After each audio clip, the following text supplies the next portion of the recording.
like to speak.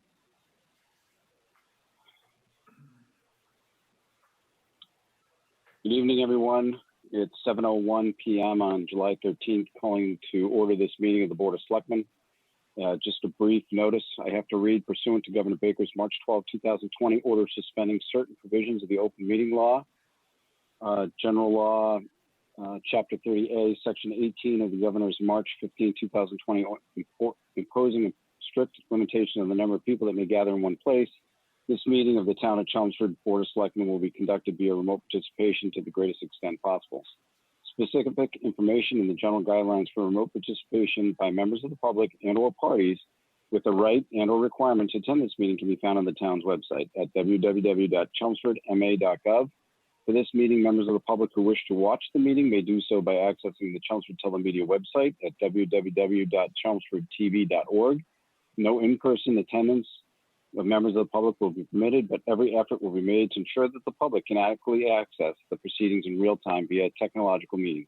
In the event that we are unable to do so, despite best efforts, we will post on the town's website an audio or video recording transcript or other comprehensive record of proceedings as soon as possible after the meeting. One note to everybody that's on the call or the Zoom meeting, we have chat boxes that you should be able to open that pop up on the right side of your screen. If you have a question and would like to be heard, you can type a question there. You can also, there's a way on your screen to wave. If you want us to acknowledge you and you can't see you, just hit the wave button. Anything that goes in those chat boxes, whether private between any other member on the meeting or in public, is part of the public record and will be noted.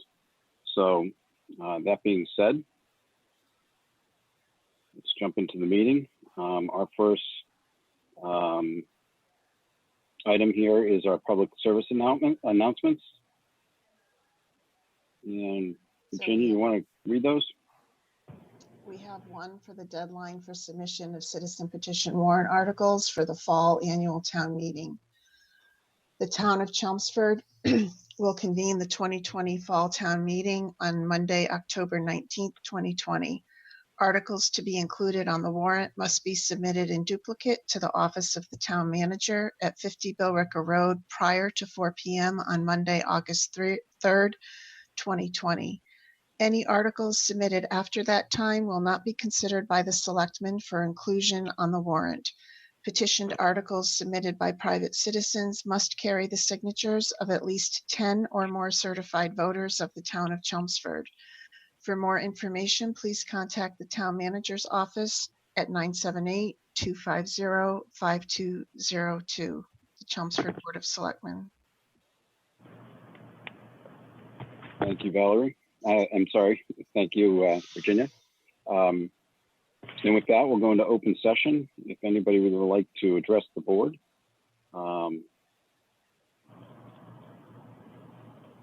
please, if you could do so in the chat box, and we will acknowledge you.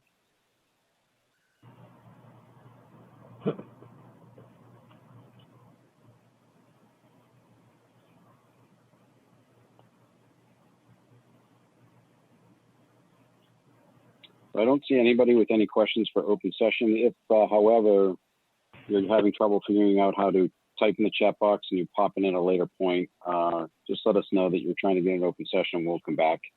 I always feel bad when there's nobody asking any questions in open session. I see a lot of names in the meeting, and I don't want to miss anybody.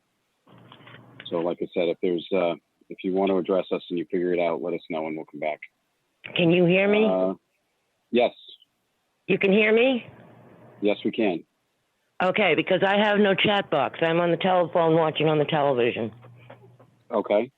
Now, you've just started the meeting, and you haven't gotten into the particulars of the items you're going to discuss. Correct. Okay. I'd like to hear what you have to discuss before making comments. This is Marie Burnham at 255 Groton Road, North Chelmsford, Mass. Okay, so we're going to follow the agenda. And we'll get down to our, I would assume you're on because of the Groton Road access proposal. Yes. And that's item 7 on the agenda, so you'll have to wait till we get down there, unless you want to make a comment in open session now. Can I still come back She just after? said she wanted to wait, Ken. Okay, yeah, if you want to wait, that's fine. But can I say something now and then come back after you've discussed it to discuss more? Sure. Okay. Now, I think that the access behind us is a great idea. But I'm trying to figure out why you have to tear down housing and change the topographical definition of this area when we have a street that goes all the way back there that handles trucks called Ward Way. And it also empties onto the state-maintained portion of Route 40. Okay. And that's just the idea I wanted to put in that right now. There'll be other things I want to discuss later as you get into it. But I will behave and be quiet. How's that? Thank you. Okay. And I don't see anybody else that did come into the chat box. So with that, we'll move on to the next item. Virginia, you want to run us through committee vacancies? Sure, these are the committee vacancies as of July 13th. The Bicycle and Pedestrian Advisory Committee has 2 vacancies. The Board of Appeals has 1 vacancy for an alternate member. The CCA Advisory Committee has 3 vacancies. There are 2 vacancies on the Center Village Master Plan Implementation Committee. The Commission on Disabilities has 3 vacancies. The Community Action Program Committee has 1 vacancy. The Community Preservation Fund Committee has 1 vacancy. The Council on Aging has 5 associate member positions. The Cultural Council has 2 vacancies. The Energy Conservation Committee has 3 vacancies. The Historic District Commission has 1 alternate member vacancy. The Holiday Decorating Committee has 1 vacancy. The Middlesex Canal Commission, 2 vacancies. The Parade Committee welcomes all applicants. The Permanent Building Committee has 1 vacancy. The Personnel Board has 1 vacancy. The Public Celebrations Committee has 5 vacancies. The Recycling Committee has 3 vacancies. The Roberts Field Advisory Committee has 1 vacancy. The Tree Committee has 3 vacancies, and the Vinyl Square Strategic Action Plan Committee has 2 vacancies. If you are interested in serving on a town board or committee, please complete an application available on the town website or contact the town manager's office at 978-250-5202 or email tmoffice@chelmsfordma.gov. Paul, I have a quick question for you. This week we got a email that went to the entire board for the Housing Advisory Committee. I think, is that one that usually shows up on this list that we would see come forward?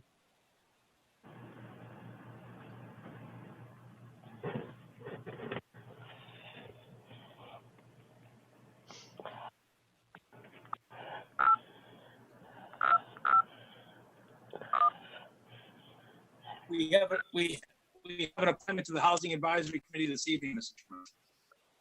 Oh, okay, that's the end. Okay, no, you're right, I see it. You're right. Sorry about that.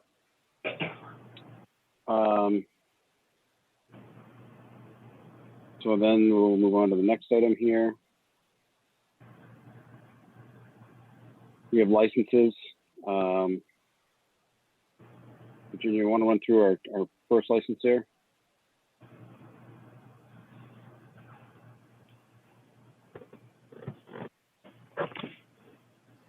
Muted. I think yeah, I see, hold on. So we have a license. The first license is for Nav Cafe Inc., doing business as Tropical Smoothie Cafe. It's a common vitular license. The location is 55 Drum Hill Road. Marie Burnham, could you mute your phone when you're not?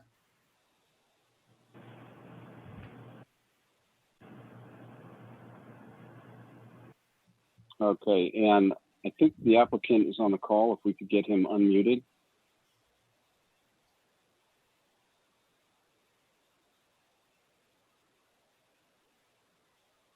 Hello, this is Urvi. Hi, how are you? Good, how are you? Very well, thank you. So we have your application here. What can you tell us about this establishment? So this is cafe with like varieties of smoothies and sandwiches. So I'm sorry. So what was the question you were asking me about? What type of cafe is this, or what food and what services we gonna provide? Both. If you could just tell us a little bit about what you're trying to do. Okay, so this is a franchisee, and this franchisee has like many stores across the northern part and southern part of USA. And so we have 20 or around 20 or 25 type of smoothies, and we have a breakfast wrap, sandwiches, and I think so salad bowls too. And that's all. Okay. Hours of operation. George, can you repeat that? Just the hours of operation. So it's gonna be morning 7 to 9 p.m. That's for weekdays, and for Sundays 7 to 9 too. 7 to 9.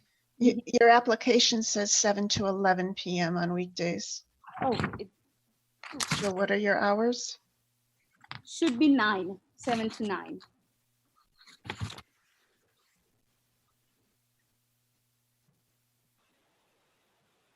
Thank you.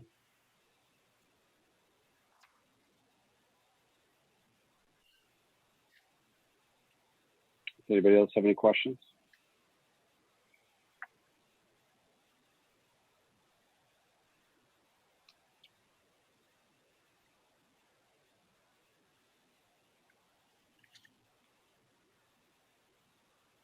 So do we have a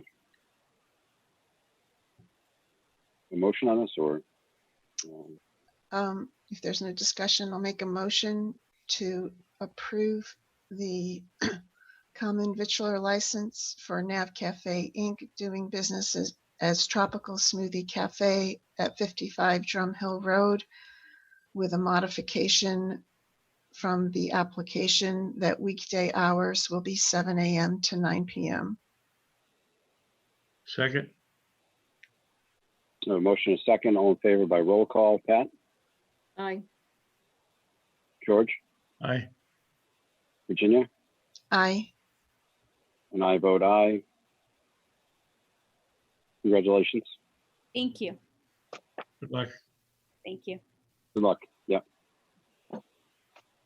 And then next up, we have a temporary outdoor entertainment for the Chelmsford Center for the Arts. And if we could unmute Susan Keats, I think.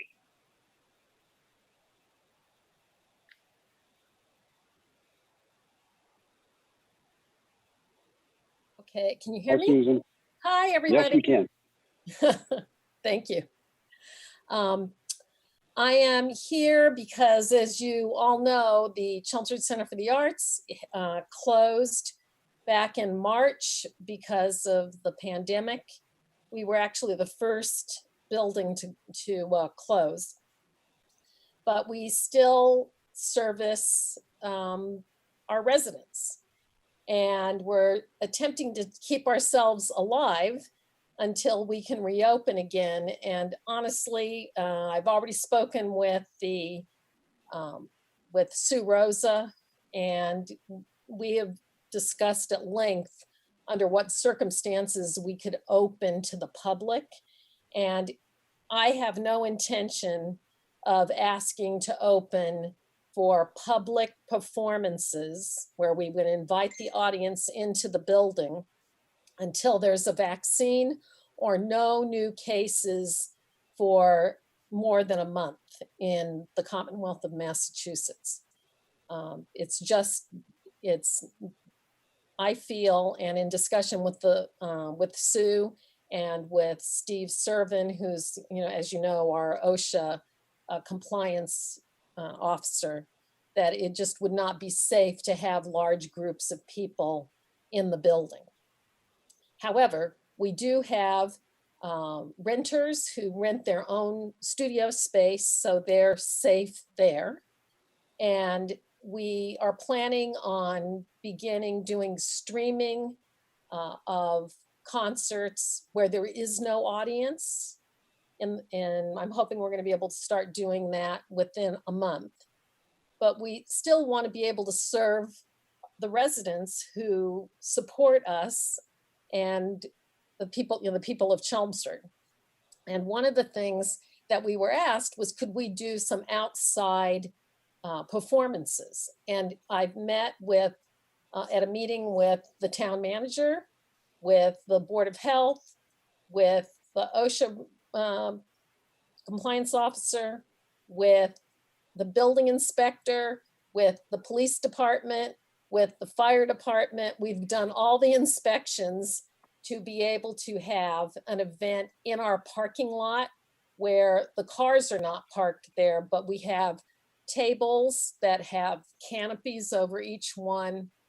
We've gone through all the distancing for musicians.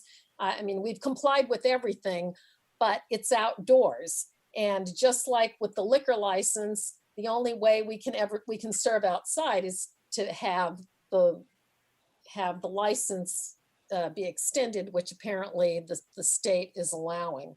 But for the outdoor performance, I asked, do we need an outdoor license for a performance at the CCA, which I'm hoping you're going to agree to.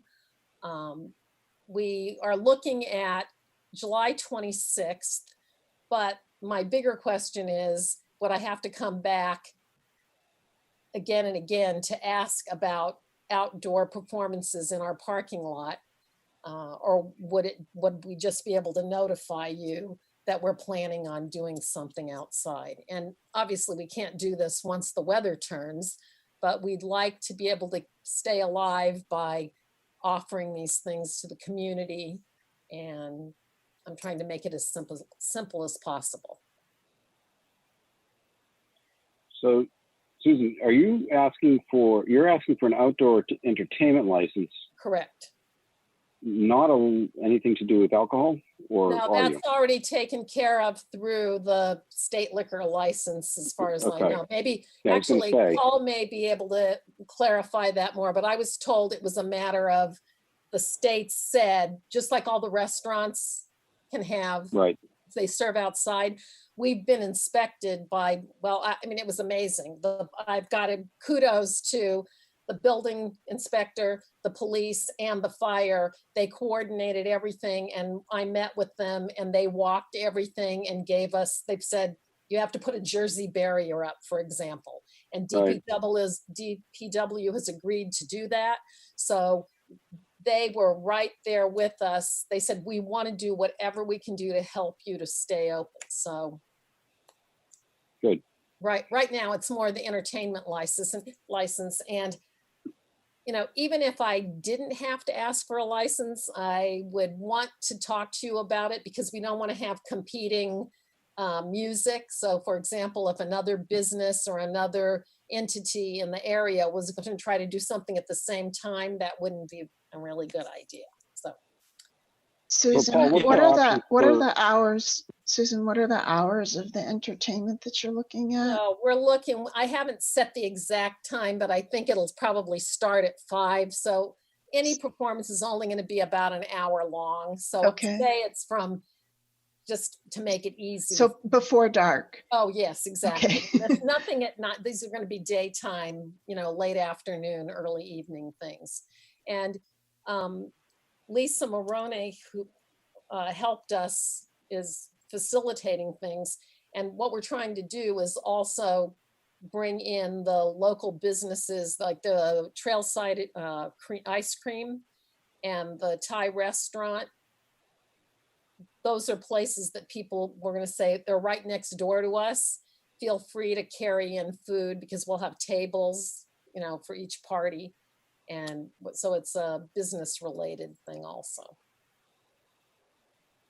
And Mr. Chairman, at your meeting last month, when you reopened, you allowed the outdoor establishments and the expedited licensing approvals which we complied with. Part of the vote at that time, you did not allow for outdoor music playing. You may recall there were questions about Moonstone and other establishments. So when Susan Gates brought this proposal forward, we instructed her that she'd have to come before the Board of Selectmen to have authorization to approve the outdoor entertainment, because that was not covered under the board's vote last month. So is there a way we can approve, instead of her coming back on every date, sort of give her a 2-month approval, or some type of a span on an approval? Yes. Oh, Would that take an actual application, or would that? Do we need a does written Susan now need to go application? Or You can can we- allow, I'm sorry, Paul, what did you say? yes, you can allow authority for outdoor music at that location. Yes. And do we need a written application at this point? Well, Ken, I don't know that we need that. I mean, when we set up the criteria a month or so ago, we said they just had to come to us for approval. We didn't say they needed anything in writing. Okay. And we didn't really set any guidelines for it. I mean, given Fine. where they're Yeah, good. located, and given that they're going to be, stopping the entertainment by, Susan said, by dark. I mean, I don't see a problem with, allowing it through the end of this, the state of emergency that we're under, like we have for the other, activities that are going on with other restaurants being outside, and like she said, the ability to serve the alcohol outside. Right. No, I think it's a great idea, and I think, and I think the sunset's going to limit her. So if it gets further into the fall, at some point you're going to say, okay, enough is enough. And Right. but I think it's great, and I love the idea of you pulling in the other businesses and allow people to carry in. So, well, I mean, I very much appreciate this. And I guess before we end, I would like to say quickly that we now have a new chairman of the committee, Sean Carnathan.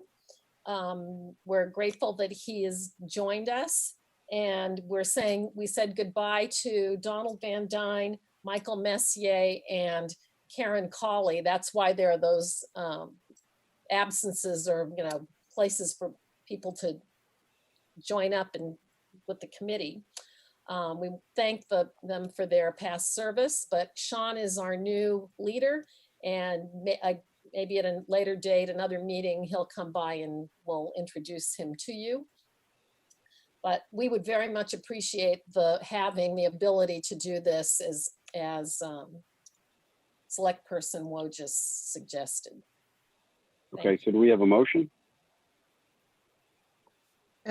I'll make a motion to approve the temporary outdoor entertainment for the Chelmsford Center for the Arts, concurrent with the public health crisis, and for the entertainment to be conducted during daylight hours. Second. We have a motion, second. Do you want to add anything, Virginia? No, I thought George was asking me to say it again. No. Okay, so wouldn't we do have a that motion to and you. second. Yeah, and we'll all in favor by roll call. Pat, Aye. George, Aye. Virginia, Aye. and I vote aye. Good luck, Susan. I think this is a great idea. Way to think outside the box. Well, thank you very much, everyone, and I hope to see you at the CCA. We'll keep you posted. Thank you. Thank Good you. luck. Bye-bye. All right, Paul, that brings us to item 6 on the agenda, reports and presentations.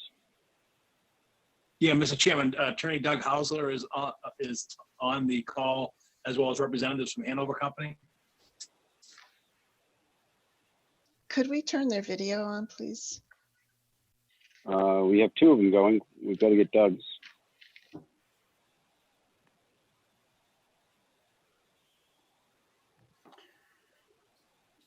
There we go.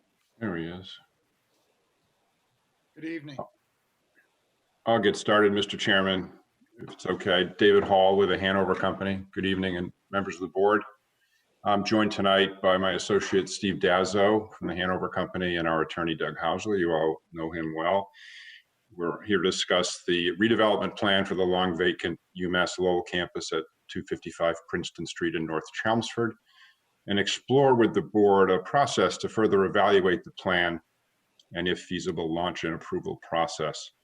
We certainly appreciate some of the informal and introductory meetings we've already had to date, including a short presentation before this board and some visits to our Westford, Massachusetts project, which is kind of the template. And we really appreciate how well we've been received. We've had a couple neighborhood meetings and think we're off to a very open and collaborative process on this potential project. And we certainly, for our purposes, pledge to continue it that way.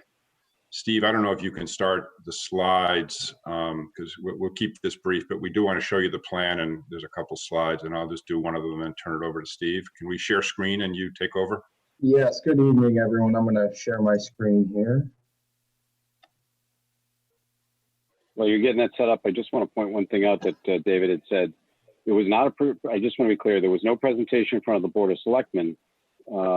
Myself and the Vice Chair were asked to meet with your organization and view one of your other properties.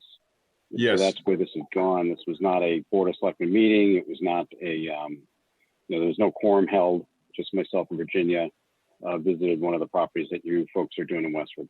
Yes, sir. That's correct as to the visit, but I believe we were before the board, just purely introductory in late May. Oh, yeah, right. You went over, Late nothing 20. was presented, but it was just an introduction. Yeah. Who you. That's what I was Yeah. That's what I was referring to. That's all. That's all. So I'll just reiterate. This is a slide we may have shown you in that meeting. We're a company that's headquartered in Houston, Texas. Steve and I run the Boston office. We're a company that's focused just specifically and solely on luxury rental properties. We've developed over 50,000 around the country. Another 10,000 currently being developed.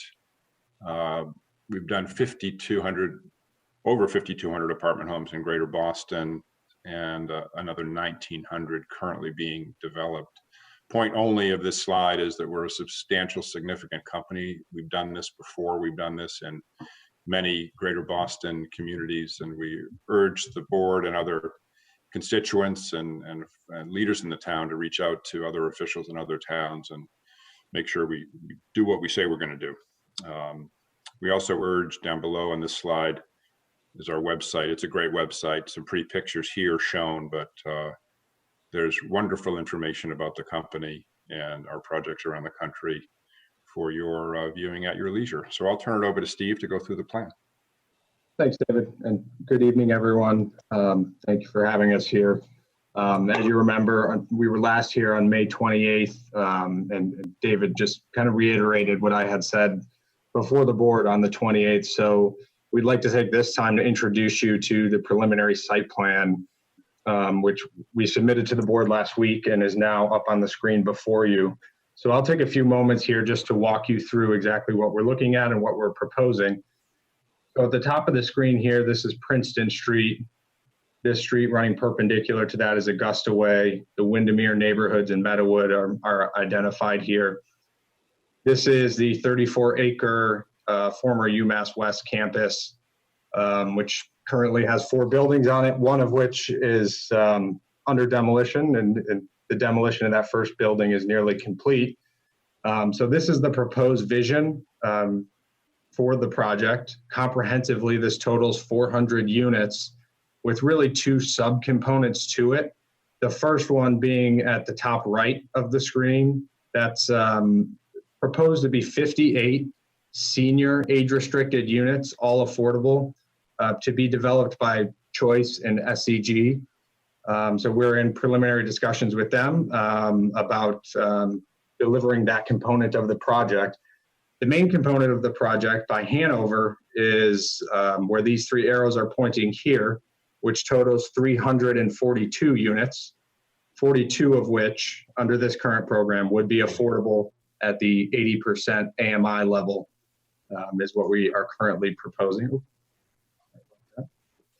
So this first building here, which is almost a complete circle, is a 4-story flat-roofed building.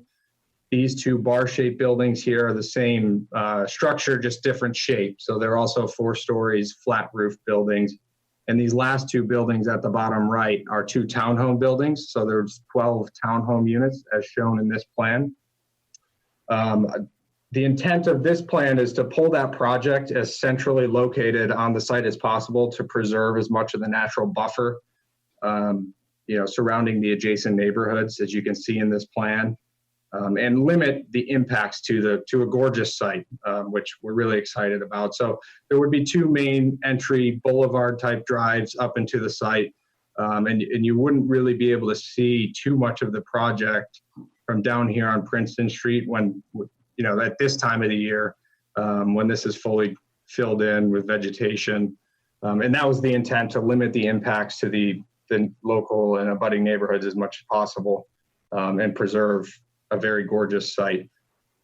I'm going to flip to the next couple slides, which is just some representative images of some of our other projects. The one at the top left here, this is Hanover Westford Valley.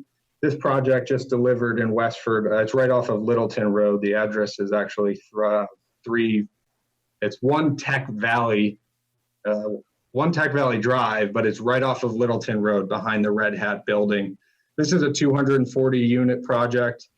The building that you see here will largely mimic what we're intending for the UMass West campus. It's 4 stories, flat roof, very similar densities. So this project, as I mentioned, just delivered in the middle of last year and is now about 90% leased and 90% occupied. It's a great project. We're very excited about it, and it's done very well.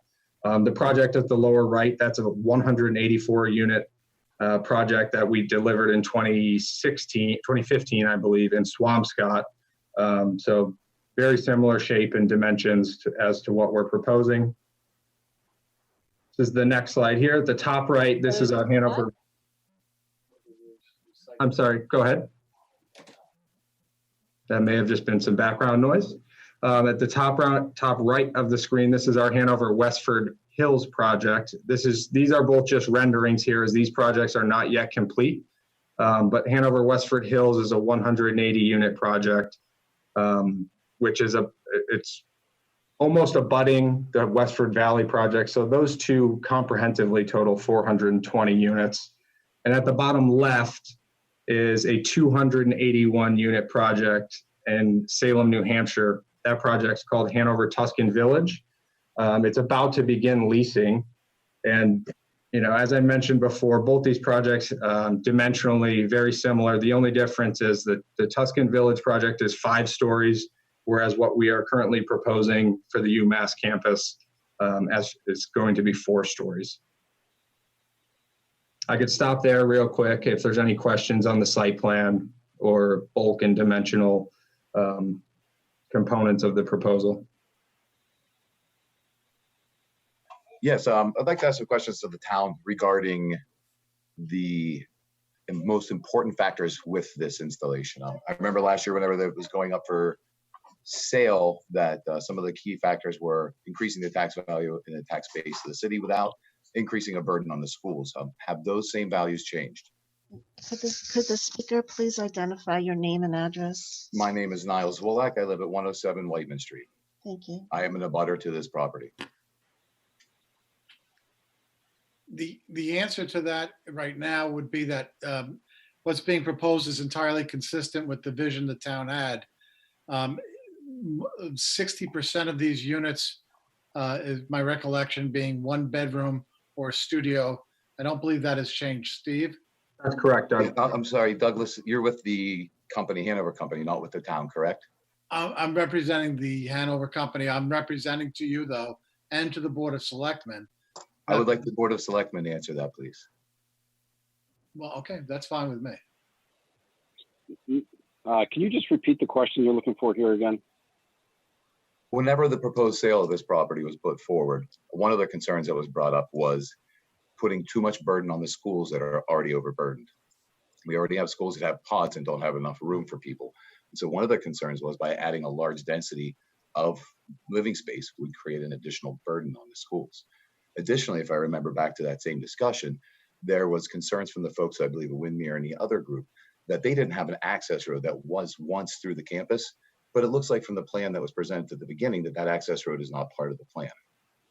And just from a personal aesthetic, this type of building was something to be much more found in Lowell, not so much like Chelmsford. And so those are a few of the concerns that I have. So it was stated last year, you were concerned about putting too much on the schools, but still getting a good tax value, which makes complete sense. And I'm just curious how this fits that originally stated goals, or unless those goals have changed in between. No, I mean, I think I could say from my standpoint that I don't think any of that has been, this is the first view we're getting of this. I haven't seen any sort of numbers on 1 bedrooms, 2 bedrooms, 3 bedrooms. If these were all 1 bedrooms, there wouldn't be any burden. This is the first we're seeing of counts, any of it. I don't know how we can answer most of your questions that you just asked until we get a lot more data out of this project. Excuse me, Mr. Chair, if I may. Yes, I yes. I wasn't part of those discussions. I wasn't on the board then. I believe David has some general statistics of in their other developments, you know, how many families actually move in and use the public schools versus other schools. Is that correct, David? Yes, Virginia. Would you mind sharing that information? Mind, and it does vary project to project. We have certain communities that are as low as, what I'll use is percentage utilization rates. So as low as 12 or 13% of the units would have a child, i.e. if there's 100 units, there'd be 12 or 13 kids. And then in Westford, I think we're probably a higher number, probably 20, maybe 25%, and it's still not determined yet because it's leasing. But we propose to, first of all, study that with you, number one. Number two, work on the unit mix to minimize it and understand just how can we accommodate whatever school-age children demand will create. But it's generally in the, 30 to 80 students maximum for a large project like this. I have many residents come to me and say there's going to be 600 kids in the schools. It just doesn't work that way. These are small units meant for empty nesters or millennials getting started. There's not a lot of big families, though we do have some. No big families, but we do have children, just not a significant number. So the proposal would be, we don't know yet, as Mr. Chairman just said, and we'll study it with you and work collaboratively to make sure that we're not overburdening your schools. Okay, we also have a question from Tom. Oh, go ahead, Virginia. I'm sorry, I believe he also asked about the Windermere residents. I don't know if anybody is here that can speak to that. Or is anyone from Windermere on the call? I don't know the names well enough. But if someone's from Windermere, maybe they could chime in and we'll watch to see the chat box to see if someone wants to jump in here. But let's go to Tom, let Tom ask his question, and then we'll go from there. Oh, okay. Thank you very much. My name is Tom Amiro, and I'm a member of a very newly formed group called Chelmsford Climate Action Team. And since this is new construction, I'd like to ask whether any consideration is being given to the net carbon emissions that it will produce. I mean, are you considering having it solar ready so that solar panels can be installed? Are you going to perpetuate fossil fuel use of like natural gas instead of using heat pumps? And are you going to install charging stations? That's my question. Go ahead, Steve. You can do that. Yeah, so I'm happy to answer. As has been stated a couple times now, this is very early on in the process, but we regularly include many of those features in our communities. All of our communities, we either fall into the LEED for Homes or NGBS. This would very much be an NGBS certified building. We'll provide parking spaces for electric vehicles. We could certainly look at solar readiness and things of those natures. At this point, we just have not made those decisions yet, but they will certainly be taken into consideration as we move forward in the process. Okay, thank you.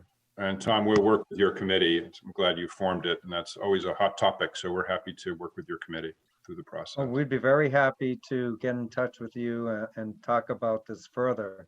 Sure. I mean, we're at the forefront right now of, being able to try to achieve net zero, greenhouse gas emissions by 2050. Mhm. And we know that Governor Baker, Karen Spilka, and even the Speaker of the House, Robert DeLeo, have all committed to trying to achieve net zero emissions by 2050. I mean, and so that kind of means that we need to start now. If we're going to build something new, it's time to, not perpetuate fossil fuels, but to, transition to the renewable type technologies that eliminate greenhouse gas emissions. And you have the chance to do that. And hopefully it'll be a selling point. So that's all. Those are all great points, Tom. And maybe we can figure out a way for you to meet up with the project and go for there. We do have someone in the meeting from Windermere. Because of the screen name, I don't have a full name, but I'm going to unmute him and let him speak. Yeah. Or Mr. you could Chair, put info in the chat box. Mr. Chair, I'm also getting a text from Helen Blasioli that she was trying to speak. Okay. All right. Well, let's start with the first gentleman here. The screen name I have is just MFUIT, I think it is. Yeah, it's Michael Fulton. Okay, great. Welcome, Michael. You can hear me okay? Yes. Okay, yeah. I live at 8 Muirfield Way, so we're in eye shot and earshot of this piece of property. I had occasion the other day to attend an informal meeting with the 2 representatives from Hanover who are here tonight. I would say it's they were a very professional presentation. They expressed a willingness to work with the abutters on our concerns. And to me, I'm just concerned. I don't want someone to come into this piece of property and leave us with something that we're very unsatisfied with. It's obviously a desirable piece of property. Someone is going to build something on it at some point.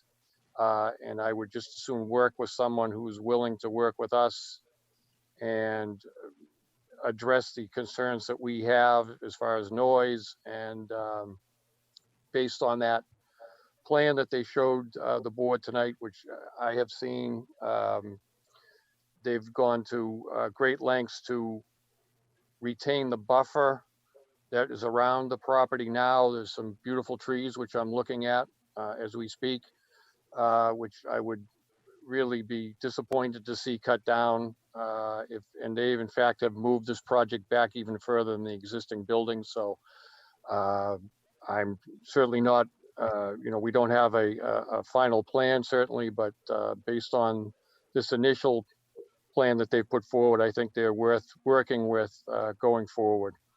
Thank you.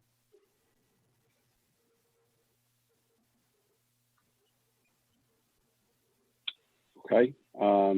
Virginia, I'm going to ask for a little help here. My where I'm at just lost power, so my modem went out. I'm on the phone, but I can't see the screens now. Well, so I'm sending, they're trying to speak, but they're on YouTube. So I'm telling her to call the number or use the Zoom link on the agenda.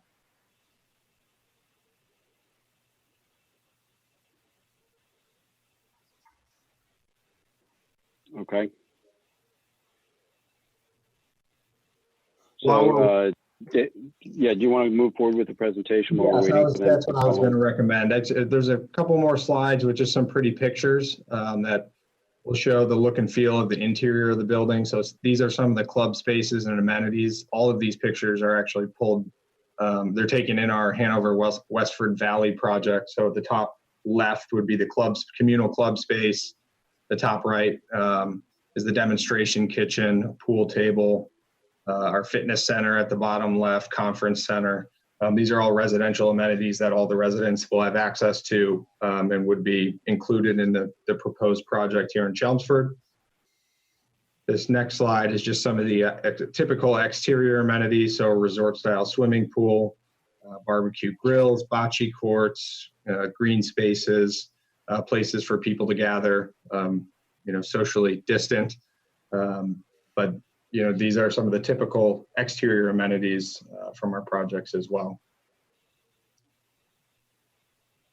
This next slide is just some of the typical unit finishes. So wood style flooring, stone countertops, track lighting, things of that nature. But these are, this is very similar to what the units Chelmsford project would look like.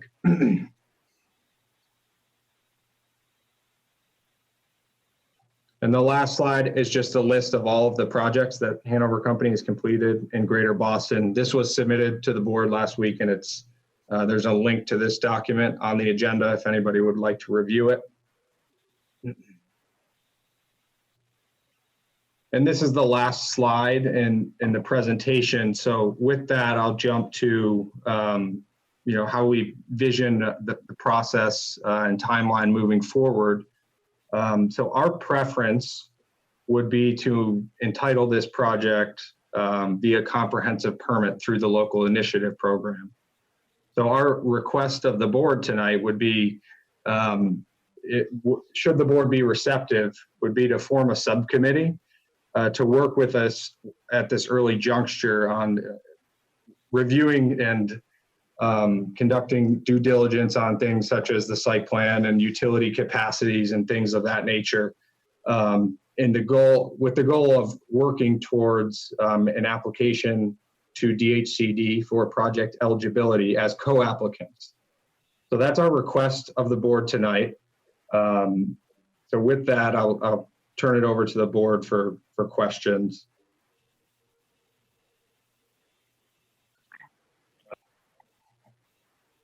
Does anybody have any questions?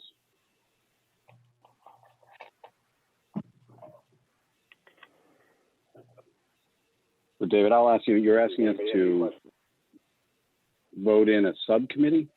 Or is that what you're asking for us to give approval to form a subcommittee? That's correct. David, I'll ask you, you're asking us to vote in a subcommittee? Or is that what you're asking for us to give approval to form a subcommittee? Someone has their TV going in the background. If you could mute. Yeah, them. there's a delay.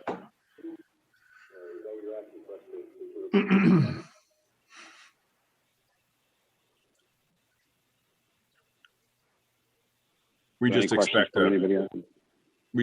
a thorough process and figure it might be best managed by a subgroup of you and other, but obviously other community meetings and meetings with DPW and other town officials to really dig into the details of the project and set a path forward.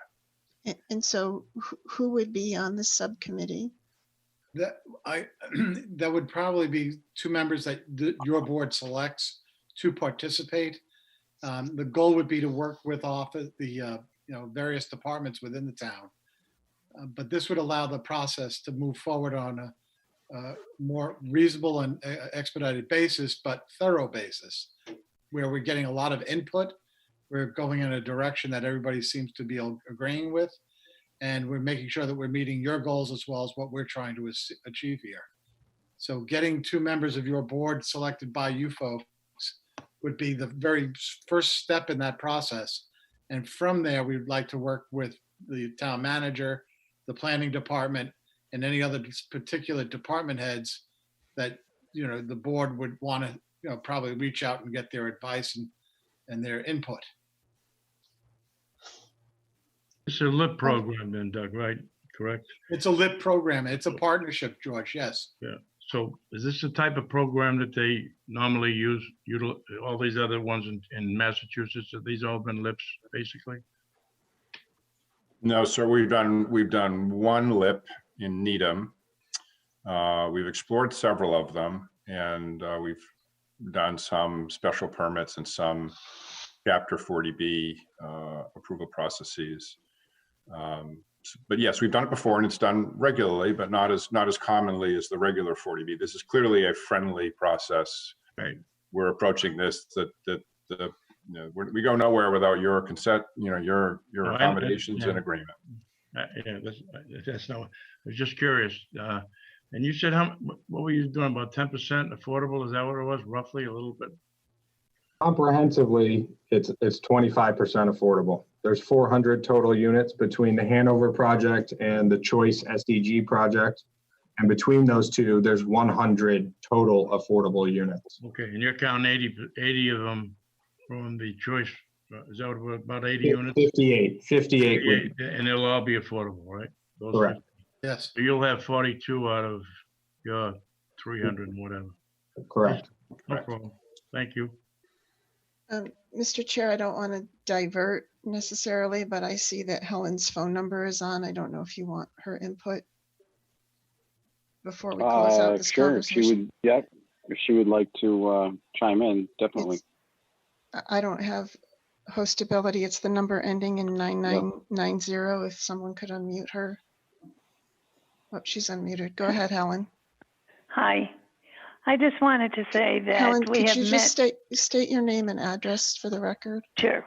Helen Blasioli, 19 Augusta Way in the village of Meadowood, North Chelmsford, Massachusetts. Can you hear me? Yes. Yep. Yes, go ahead. Yeah. Okay.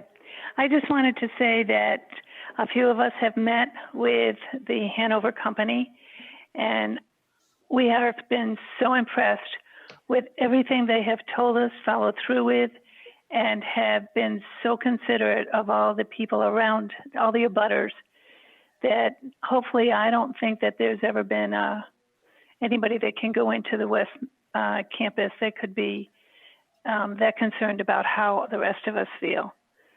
So I'm just hoping to say that I'm hoping that the Board of Selectmen will really listen to what these guys have to say and help us all, because I think it's going to bring in a lot of business to Chelmsford. And I think that with people moving out of Boston, we're the next level because everything else is saturated. So bringing them here is going to help us immensely, not only in our taxes, but in the people, the quality of people they're going to be bringing in. That's all I wanted to say, and anything we can do for the surrounding area to help you, will do. If there's going to be a subcommittee formed, this is once again Niles Wolak at 107 Whiteman Street. If there's going to be a subcommittee formed regarding this, can we get representatives from each of the abutting streets to be part of that as well? We definitely would like to make sure that the citizens are involved and it's not just between the town and the business, please. Definitely. Yes, we agree with that. Okay, thank you. I'm speaking for the developer.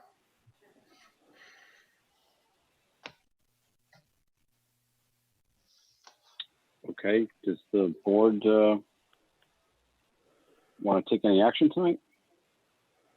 And I'd just like to say, this was a surprise to me that they wanted to go this way. I'm kind of pleasantly surprised, quite frankly, especially given all the comments from several of the abutters about how easily, how impressed they are with working with them. So I would support that that initiative to go forward.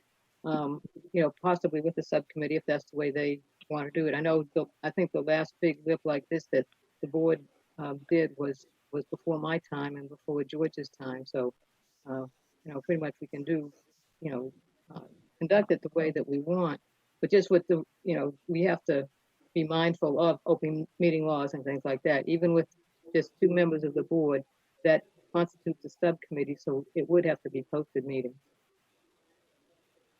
If there is any other information about that meeting on May 28th between the board representatives and the company, that would be also interesting to know as well. Like the topics that were discussed and what actions were taken.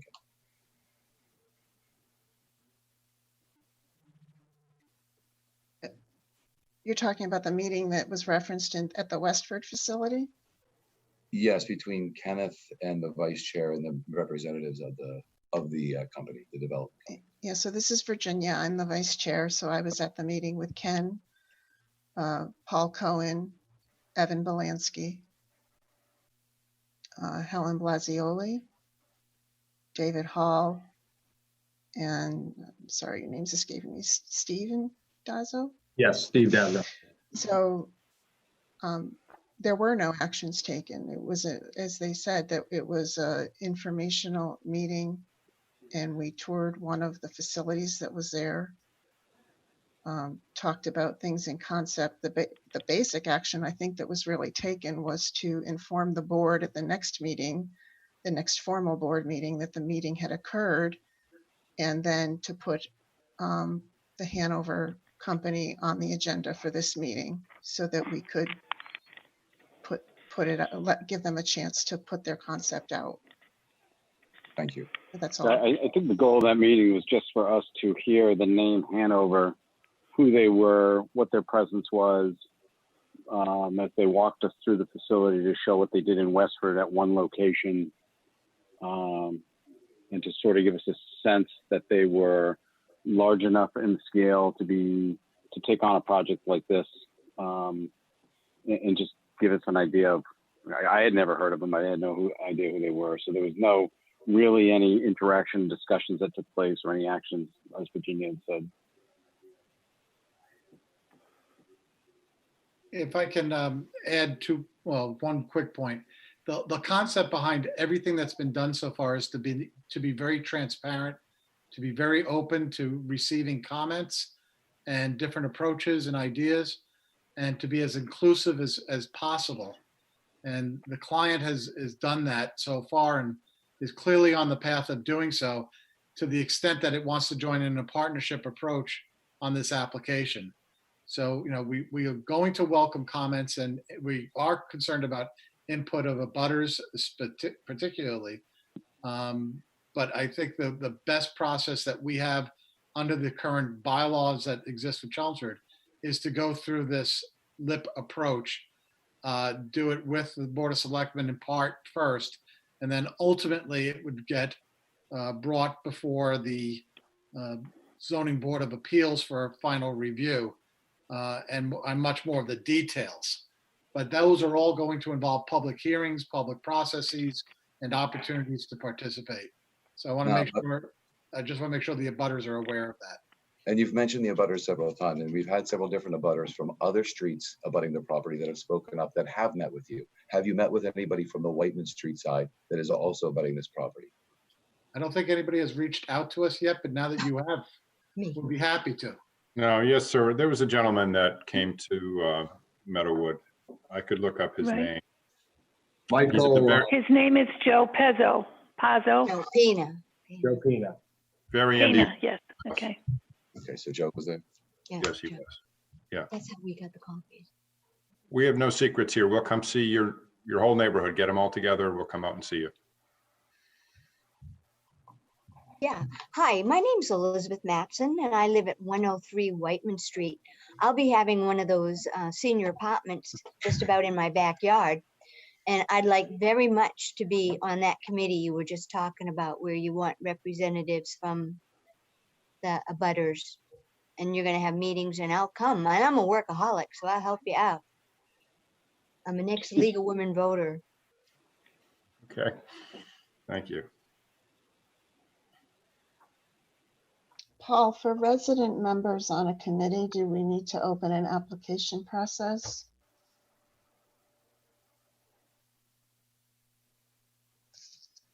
Paul? I would suggest that you do so that you can make it as open and inclusive as possible. I'm sorry, Paul, you were cutting out. You're suggesting that we open an application process? Yes, and that way you get as open and inclusive as possible. And that if you do have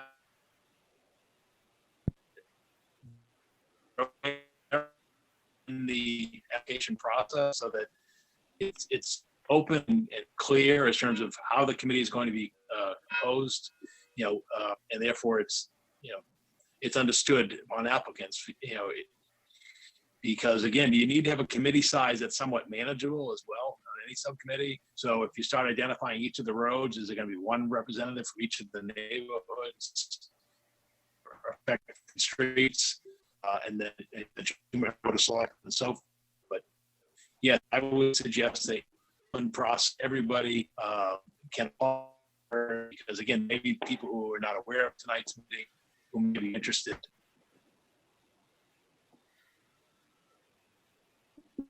Well, I think we'd be unable to appoint a committee tonight anyway if we wanted, because it was not on the agenda that we were going to take any action on this. It was just a report.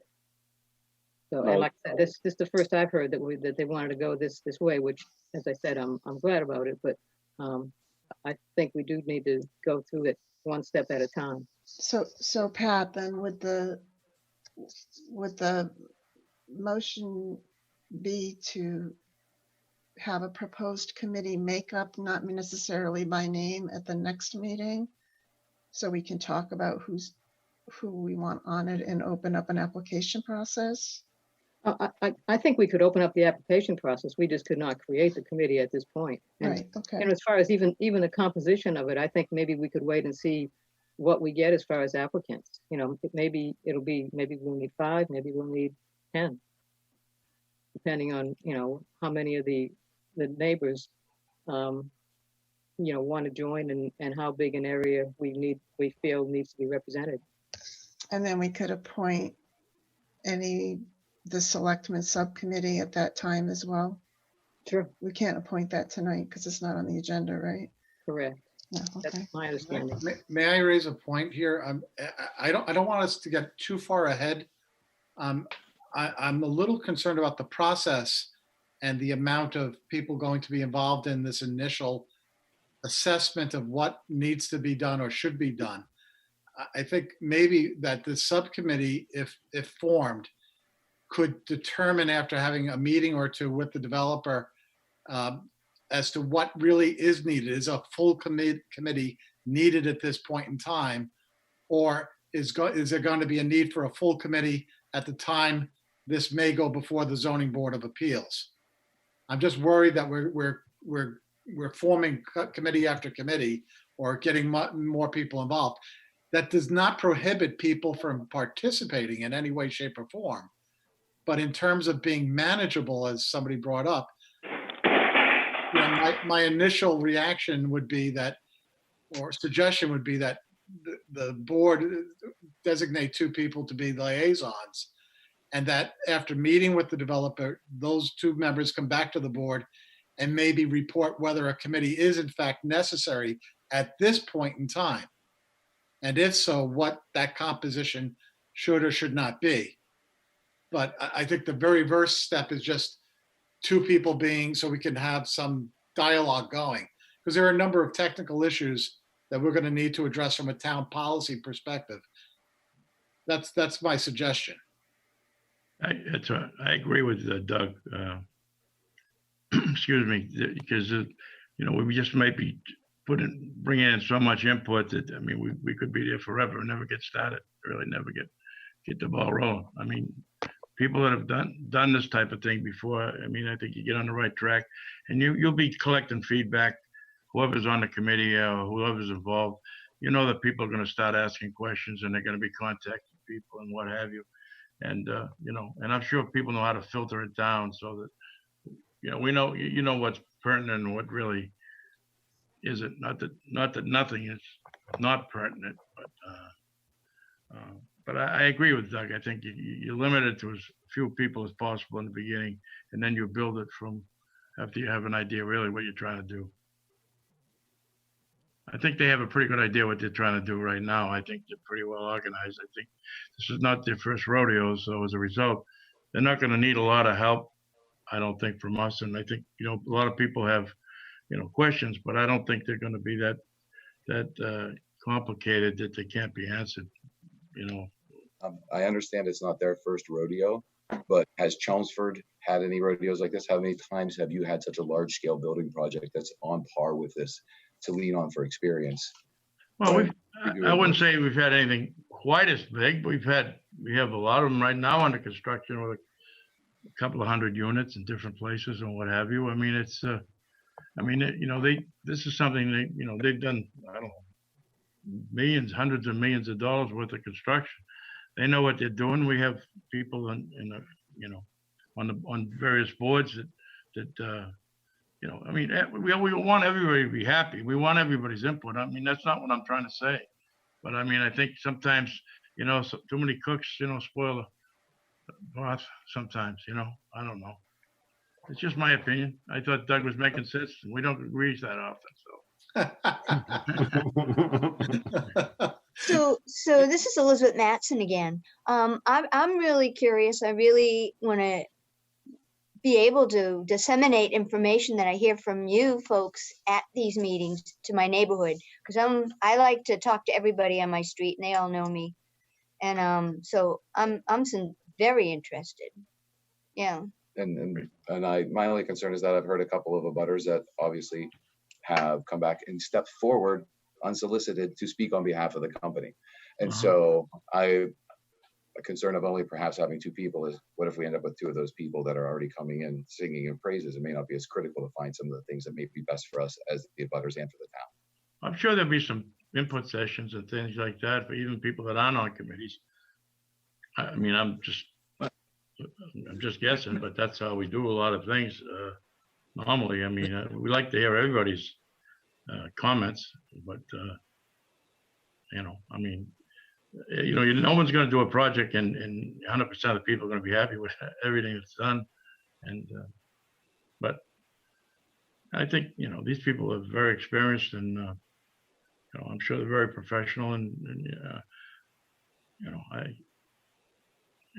I respect people who want to know. I mean, that's great that the people in town have an interest in, so that's just my 2 cents. That's all it was.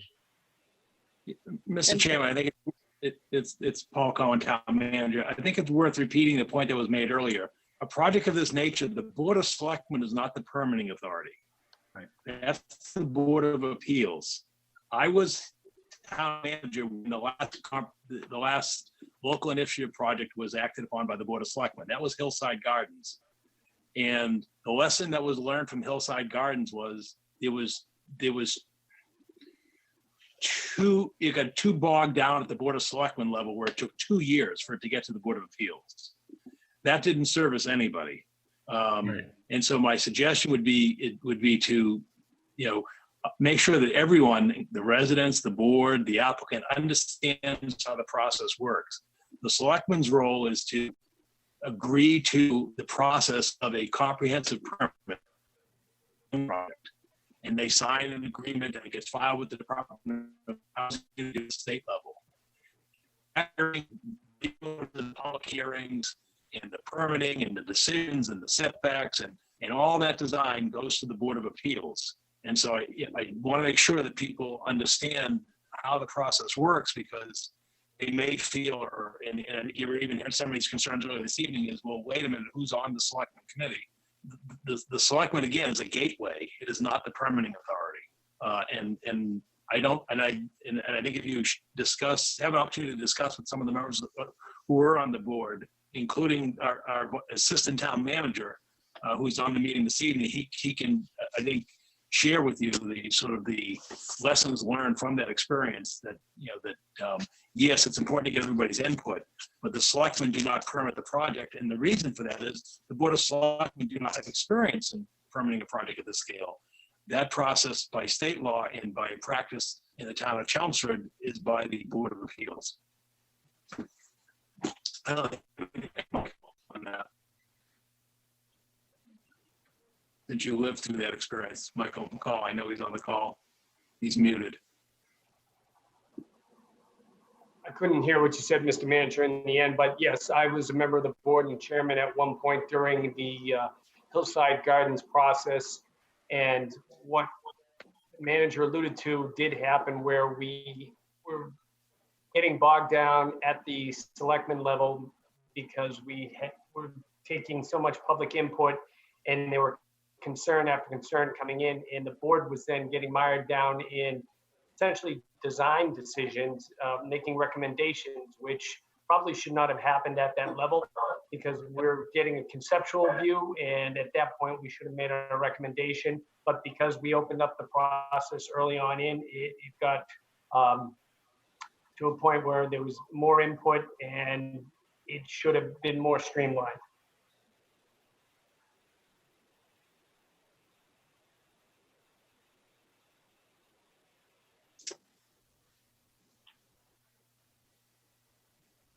Okay, so have we arrived at what action, if any, we're taking tonight?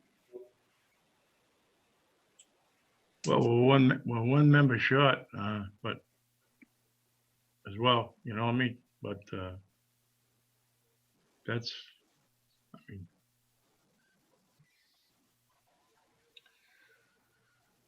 does it matter to, you know, the people, if we have to give them an answer time? I mean, I really don't see any, I don't hear any objections really, but I mean, I don't know. I mean, Well, I mean, I think, George, we should probably, like, you know, agree to a subcommittee. I think the next question is, what's that going to contain in the subcommittee? Maybe we agree to a subcommittee and come back to the next meeting with a list of, you know, what the makeup of the subcommittee should look like, so that we're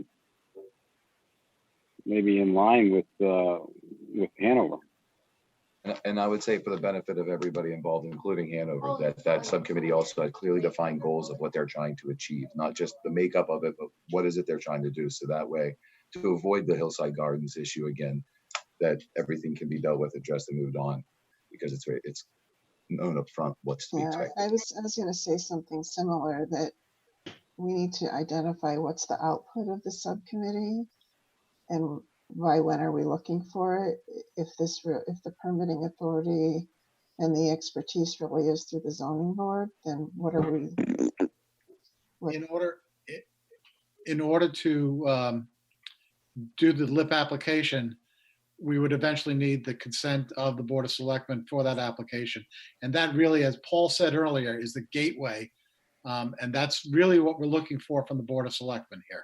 So you're trying to get to the point where you have endorsement for the LIP application, and then the process and the details are worked from there through the zoning board? Exactly right. Okay.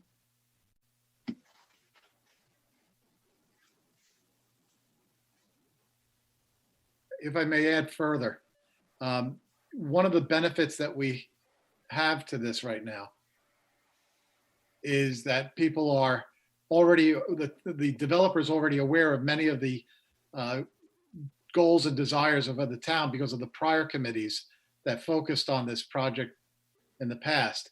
So, you know, we're way ahead of the game on this.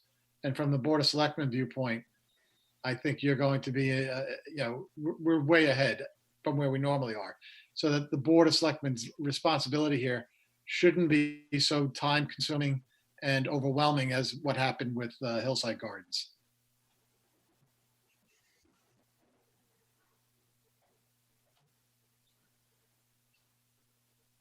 So, to that end, can we ask Hanover to come back with what conceptually they'd like to see for a subcommittee, and what those goals and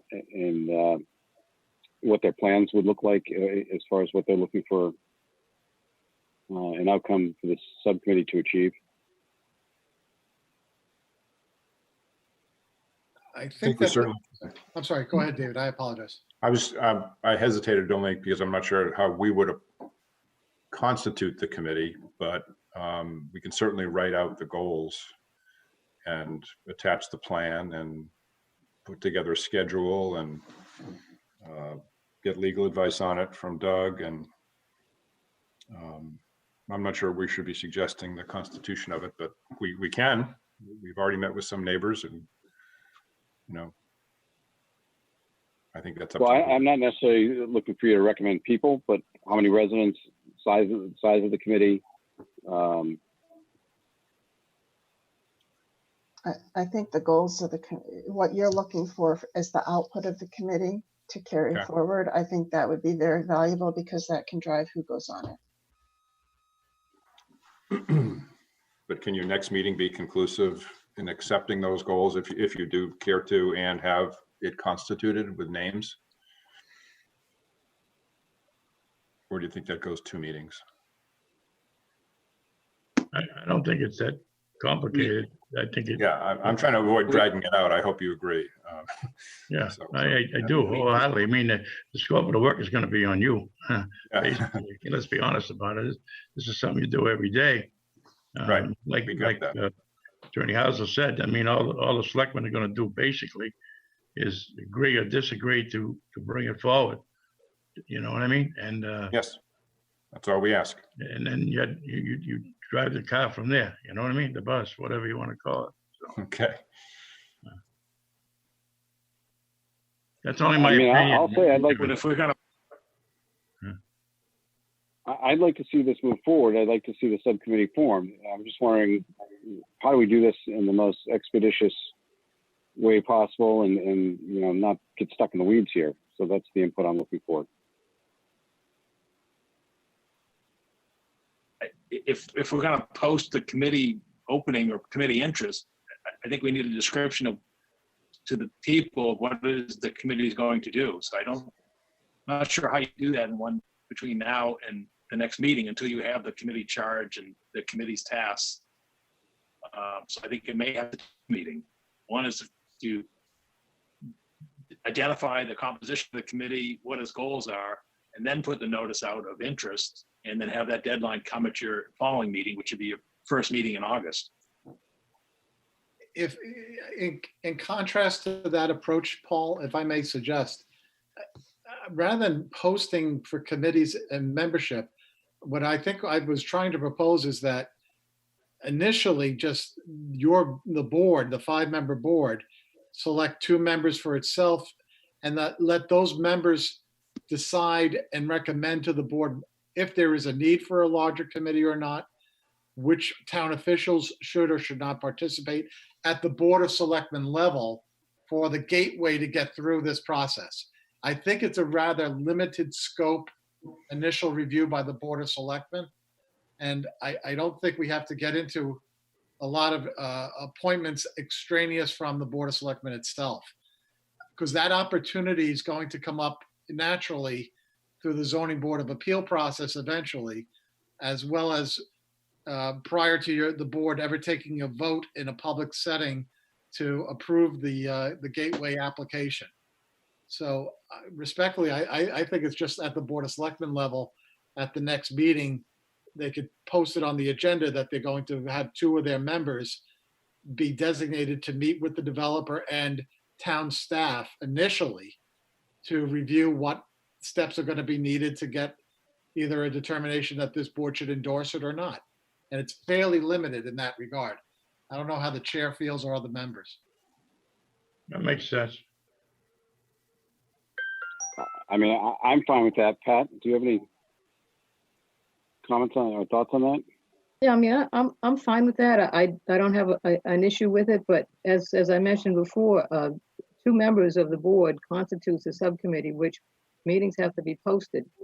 So even, even if there are no members of the public on that so-called subcommittee, which that's fine too. I don't have a problem with that, but just the public will have an opportunity to see these discussions. It still will be transparent. So I have no problem with working it that way.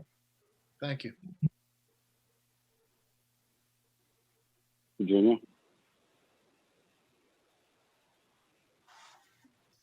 Yeah, I'm okay with that. I mean, I think it makes sense to do this expeditiously. I think coming out of that, the residents need some assurance of how they're going to be able to weigh into the process, whether it's part of the subcommittee or some other way.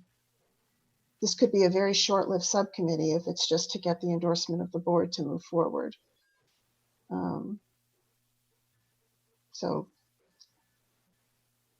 And I know that Hanover has been very open and very accommodating so far with any of the residents who have wanted to meet with them. So do we have to wait a meeting to appoint the 2 board members?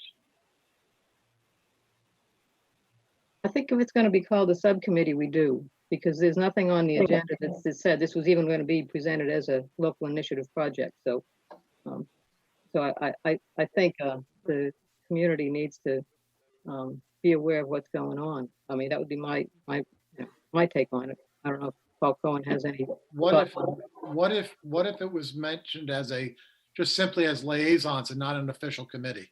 Because if the chairman were to appoint 2 people as an informal group to meet with you, that's considered a subcommittee. Very well. Okay.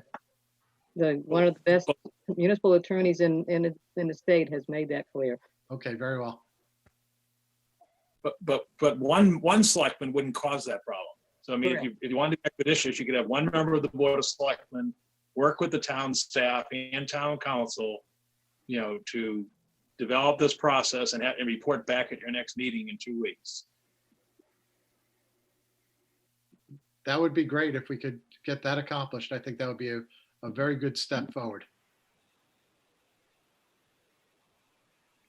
Just repeat that. You're looking for just one member?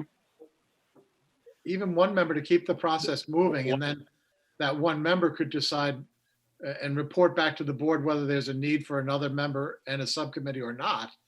But it would also, that one member could coordinate with town council and staff within the town to figure out what role the Board of Selectmen needs to play and what information it needs in order to make an assessment here.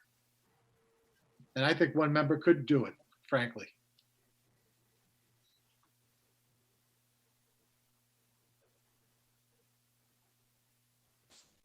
Again, I'm fine with that. I just, what are we allowed to do in our purview tonight? I mean, are you asking for an official vote for us to make one member a liaison to you now? I think that would be a first step. Yeah, I think the chair has that prerogative as chair to make an assignment of a member to perform a task. So I don't think you need a vote this evening. Okay, so does anybody want to be that liaison?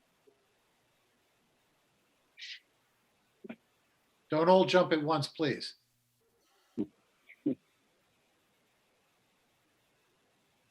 I mean, if it was up to me to appoint one, I can't do it to Emily. She's not here to defend herself.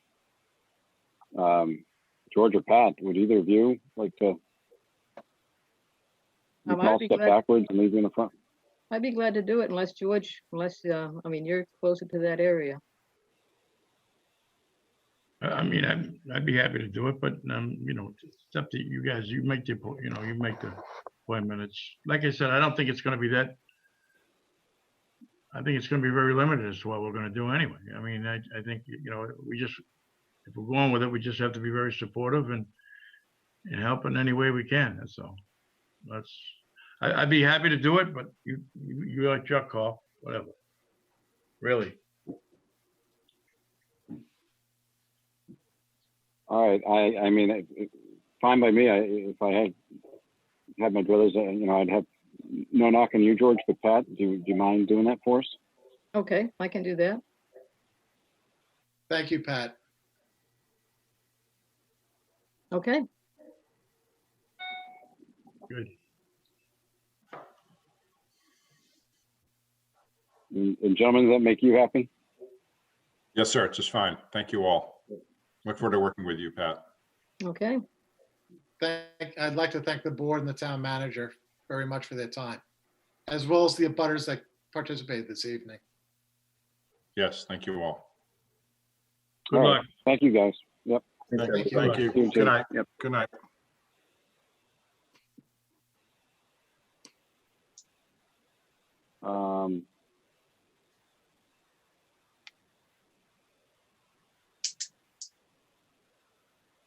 All right, so with that, we will move on to item 7 on the board, which is to propose access road from Quarry to Groton Road. Mike, No, McCall- you have another town manager report, Ken. No, I'm sorry, Michael, Paul. not a town Yes, manager go ahead. Good evening, Mr. Chairman. The Traffic Safety Committee had not yet met this month due to the holiday and people's vacations. We will be meeting at the end of the month to comply with the request that we have a traffic update at the beginning of each month. So we'll have something again at the beginning of August. But I just wanted to update the board on some of the issues that have come up since the last time we've talked. We've had some citizen referrals regarding the cutting and the mowing of brush on roadsides. DPW is going to be working on that. They're scheduling that now. I've also taken quite a few truck complaints as well as a request for a truck exclusion on Riverneck Road. And we did have some questions about the lighting in the center, especially the configuration of the traffic lights. And the good news is we've been in communication with other members of the committee. Assistant DPW Director Steve Yonley had updated me on some of the progress. you may have seen in the last about 2 weeks, the lights were reconfigured and new lights were installed in the center. And we now have the flashing yellows, both going westbound on Route 110 in front of the Unitarian Church, and also at the intersection by Erickson's Corner at Chelmsford Street, Route 129. That now has a flashing yellow so that people can take a left-hand turn. Before it was just a straight green arrow and then a green light, and there was some confusion. So that's greatly enhancing the flow of traffic and making things safer. There's also been new signage and striping being added at Westford and Academy Street to deal with the closure of the end of Westford Street. There is progress being made in the temporary phase of the Main Street traffic calming, and that should be complete within a couple of weeks. That would just be the temporary phase. Also, the configuration of Worthen and North Street is ready to go, but they're waiting on a configuration of everyone to finalize so the project can begin quickly. I just also note that there is progress being made at Riverneck Road and Route 129, and the Highway Department has been working on the parking lots and curbing at the high school. I would also just like to update the board that last week, Chief Gary Ryan, Mark Messiello from the Board of Health, and I were at Aggregate Industries for the combustion testing, which they passed with flying colors. But the important part, even though it's not fully traffic related, we did touch a little bit on trucks. I wanted folks to know that as the issues came in around Aggregate and the trucks, there was also some current concerns about the plant itself. But when we were out there, we were standing right in the middle of the facility and you couldn't smell any of the asphalt being produced. And the plant manager, Scott Hiley, showed to us what they've been doing to capture dust and fugitive emissions. They have stopped burning waste oil for fuel. They're now using natural gas. They explained how they're producing the asphalt at a lower temperature and adding additives to reduce the smell. And there was a variety of procedures set in place that if there were any leaks, that they could shut down the plant. They also indicated that they routinely monitor the neighboring streets for noise and odor, and that they, as soon as they detect anything, they go back and work on it. So they were very open and forthright, and Chief Ryan, who had been out there a couple of years ago, had indicated that had we stood in the same spot, we would have a hard time talking because of the noise, but also the fugitive emissions. I had a light jacket on that day, and he had a white shirt. He said we would have had discoloration due to the elements coming off, and the smell years ago was much more noticeable. So he said even just stepping foot on the plant, there was dramatic improvements. The other thing that I neglected to mention is they've installed sprinkler heads all around the entrance and the exit of the facility, so that as trucks come in, they're hit with a spray of water to wash off any dirt coming in or going out, so to limit any of the, again, fugitive emissions or particles going out into the neighboring streets. You may have also, in the last week or so, you may have received or heard about some concerns that there was asphalt coming out on Ledge Road. I did notice, I'm not going to ask him to speak, but the land use coordinator from, or the director of land use management from Westford is on the call listening. But Jeff Morissette from Westford, they were very quick to respond to our concerns about an allegation that there was asphalt coming out the back end of Ledge Road. We put the Board of Health inspectors up there. The IT department and I looked at our video footage. We didn't see anything. We could only see covered trucks. But Jeff Morissette and his counterparts on the Westford side did a diligent review of their video, and they did some monitoring, and they assured us at the Board of Health and all the other representatives on the Chelmsford side that no asphalt had been carried out the Ledge Road access. And barring any questions, that's all I have for you until we have a full committee meeting later this month. Thank you very much, Mike. I would just ask that I still remain concerned about closing off Westford Street at Academy. The traffic was flowing before, and before COVID, I can tell you I and other people I know sat in gridlock all the way up Westford Street. So I just still remain concerned that we don't know if that's really going to work as a solution, or if the traffic light timing needs to change or something. But I don't think it was helping before, when there were actually cars on the road.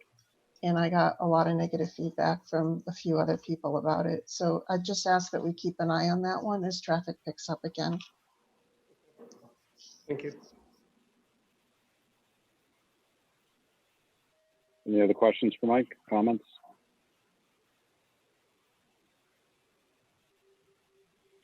All right, so with that, we'll go on to item 7 now, to the proposed access road from the quarries to Ledge Road. And Mike's also been sort of our front guy on this. Want to run through what we have attached here, Mike? I can't see. One moment, Mr. Chairman.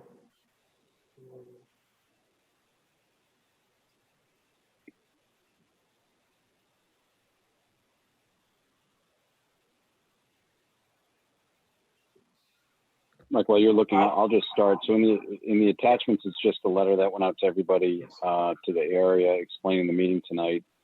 I did have a request from several residents asking if we could expand on that list, that when it goes out, if it could go out to sort of a broader scope of abutters, not just a standard direct abutters. If we could, widen that out a little bit so more people would know about these meetings.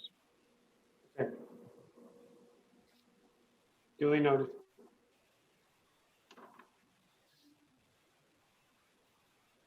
And then the second piece on your attachment here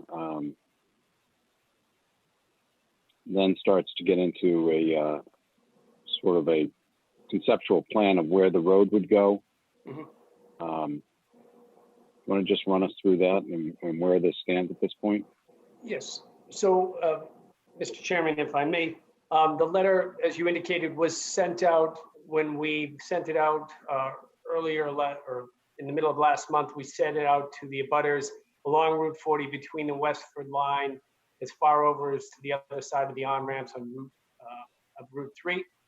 The second attachment is from our GIS map to give a more detailed overview of where conceptually the road would go. It would start at the quarries, which are up, well, it would lead up to the Westford quarries in the area owned by Newport Materials.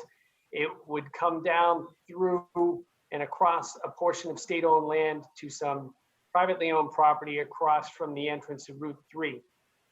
If we go to the third page, for anybody who has the attachment, I've given a rough approximation where the quarries are, the Ledge Road neighborhood, the land owned by the Commonwealth, as well as the proposed access road.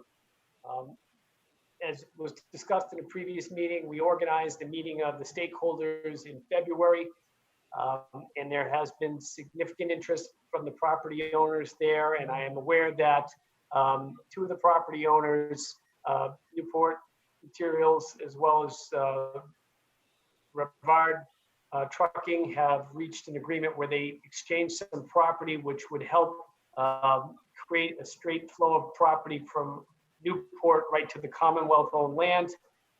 There is a private property owner at the front, abutting Route 40. They are aware of what our intentions are. One of the big pieces, as you know, Mr. Chairman, is getting the buy-in from the Commonwealth of Massachusetts. But as we all know, if you take a look today, they're working on several issues that are taking a higher priority right now. The policing issue, the COVID-19 issue, dealing with the restaurant openings, and some of the budget issues. But tonight we are here to share this information with people in the area, albeit a little bit behind schedule. We did post it on the town's webpage and social media, and I do know that there are some people from the Ledge Road area and other areas near Swain Road and the other side of Groton Road that do want to weigh in on the concept of this road tonight and have some questions. So at that point, I'll turn it back to you, Mr. Chairman. Excuse me, Ken and Mike. could I ask that you specifically step through what needs to happen and what needs to fall in place in order for this road to become a reality? You say, as you know, Mr. Chair, but the other people in this meeting don't know. So I would really like to have that. That was part of what I envisioned as part of this meeting, is that we're going to lay out where we are in terms of the implementation of the concept and what's been done and what other conditions need to fall in place, either from the state, from the privately owned land, from the standpoint of any rezoning that would need to be done. Because I think it's important for the board and for the public to understand that whole picture before we start taking comment. So if you wouldn't mind, could you lay out what all those different things are that need to fall in place for this road to be a reality? I don't have a problem doing that, Mike. Do you want to give any input on that, or you want me to go through it? If you would, Mr. Chairman, and then I can follow in line with any questions, Sure. comments, concerns. Yeah, and Virginia, to your sort of comments, I will do this in a totally transparent. I will explain to you everything that I think needs to go, and if anybody is aware of any other issues, throw it out there. Thank I mean, you. at this point, where the road stands, my understanding is they've got that road on the westward side fairly well constructed. Obviously, to get all the way down to where the asphalt plant is now, to move the aggregate from the Ledge Road portion in Westford down to where the asphalt is, there's also, once you get into Chelmsford, a more basic dirt road that's been built. So my understanding is, a lot of that road has sort of been laid out and they have an idea where it needs to go. To complete what I'm looking for, which is to get that road to line up with the on-ramp on the Route 3 South, we would first off, and probably the hardest part of this whole thing, is we would need to get some give from the state to get access across that, what used to be the old rest stop. It's DOT land. And we have Tom Golden. He had come to one of the meetings and mentioned that he could try to reach out to the state to see what he could get us for either an easement or access across that land. That's probably the largest hurdle. The next piece would entail getting money in a budget for a traffic light on Route 40. That was put into one of the bond bills. Tom Golden again did that for us. That doesn't mean we get the money. I think if it does get approved, and again, that's an if. If this road isn't coming together, then you don't take the money. If it is, then it would be there for us. I think that, and Paul, you might be able to chime in on this, there would have to be some sewer line upgrades that come down Route 40 through a works grant, possibly, to upgrade that. And probably the biggest portion, the property owner that owns the land that we need to get the final, and I'm not sure how many, if it's 400 feet, 300 feet, from the state land to where the off-ramp is, obviously we need to entice her to give us the land or give us access across that land on that road. And some type of an enticement, I would imagine, would look like a rezoning from Route 3 to Ward Way, forgive me for understanding the rezoning codes, some type of an industrial where she could either put in, a gas station or a small restaurant or something where, she's going to be giving up access to a piece of this land. Obviously, there's a dollar value to that, and we need to try to find some sort of an incentive to get her to do that for us, so that we can finish that road and make that connection.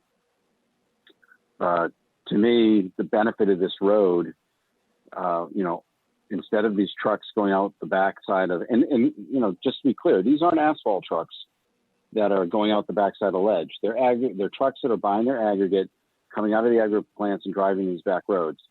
If we can get those trucks to come down this road, that's the first part of the win. The second part of the win is the trucks that are coming out of the front of the asphalt plant in Westford and taking a left and coming down Route 40 to get to the highway, those trucks are also up and down Route 40, and they're allowed 200 trucks a day out of that exit. We could also work it so that we remove those trucks.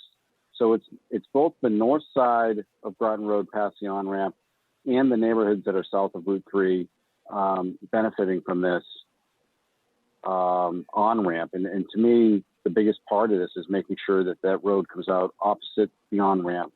So the trucks come down, cross over a light, and are allowed to get right on Route 3. The benefit of the light, too, also, is it breaks up the traffic that's going down back and forth on Groton Road, so that people who are on the north side of Groton Road are able now to back out of their driveways instead of having a constant flow of traffic or having to turn around in the driveways. Now there's a break in that traffic pattern so that they're able to get out of their properties easier. I think I've hit on all the main ones, Virginia. I'm not sure if there's anything else but again, we need to get some state buy-in through the DOT and maybe even higher up. We have to find an incentive to give to the current landowner to give us access across that land. And my guess, and I'm pretty well aware, it's going to probably come in some type of a form of rezoning for those pieces of land, so that she can put something on that land that's, profitable to her. It makes that valuable and gives her a reason to give us an easement or access across it. And I think those are the two big hurdles we're facing, and they're not small hurdles by any stretch of the imagination. This would then have to go, if something was worked out with the landowner, it would have to go to town meeting. The town meeting would have to vote to rezone that land. So there are some pieces. I don't think this is a done deal by any stretch of the imagination. Dealing with the state could take a while. So there's a lot of pieces. And with that, Mike, did I leave anything out that you can think of? Or Virginia, is there any question you have that something I didn't go over? If a traffic light, so without the access road, I personally don't see a need for a traffic light. If a traffic light Agreed. goes in because the access road is there, do you know if there is street widening that has to happen in order to bring the street up to code, and what kind of frontage you're going to be taking away, the state will take away in order to put that traffic light in? Because in Again, Westwood, this is all traffic light in, they had to widen the road and take frontage away, but those were all commercial businesses. right. I'm just speaking off the cuff because, again, we're literally just trying to figure out if this can even be done. That's a pretty wide section of road there currently. It's a really wide section of road there. When people are trying to get onto Route 3 now without the traffic light, cars easily can fit to the right side of them and go right around them, which I think is dangerous, but I see it done there. I don't think any of that has been broached in the plans or discussed yet. So any other questions that I have right now are probably more with my resident and my town meeting rep hat on. So in terms of feedback I've received. So I think what I would do is defer to the public comment, and if something isn't covered, I'll come back.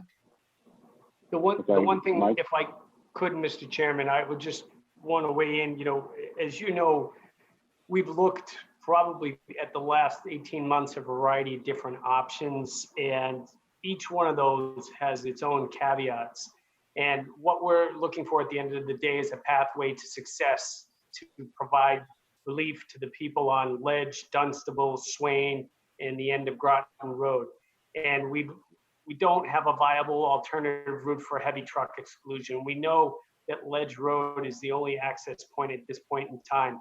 That if we can work on this particular solution, it would create the greatest amount of relief for, if you eyeball it, probably close to 100 homes on that route, with what would likely be the least amount of impact, as the chairman said, that you could likely redirect all traffic down to a point across from the Route 3 on-ramp, and potentially take some of that traffic that's going to go through the remaining houses on the southbound side of Route 40 and direct them there, so that very few residents would see trucks going by. So I don't want to let that get underscored, it should be underscored that this would provide the maximum amount of relief with the least amount of impact. However, this could be a longer route to success than some of the other short-term measures, but the short-term measures may not provide you the same relief that this could.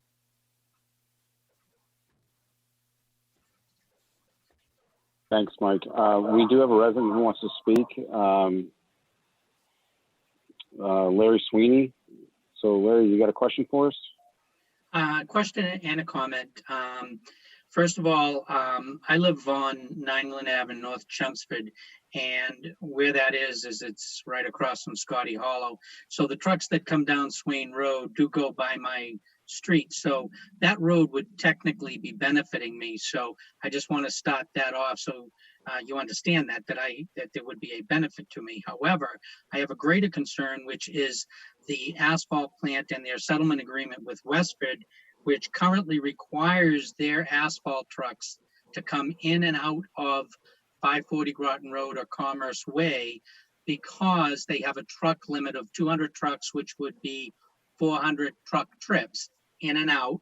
So 200 trucks, one in and out, and the settlement agreement prevents them from circumventing that.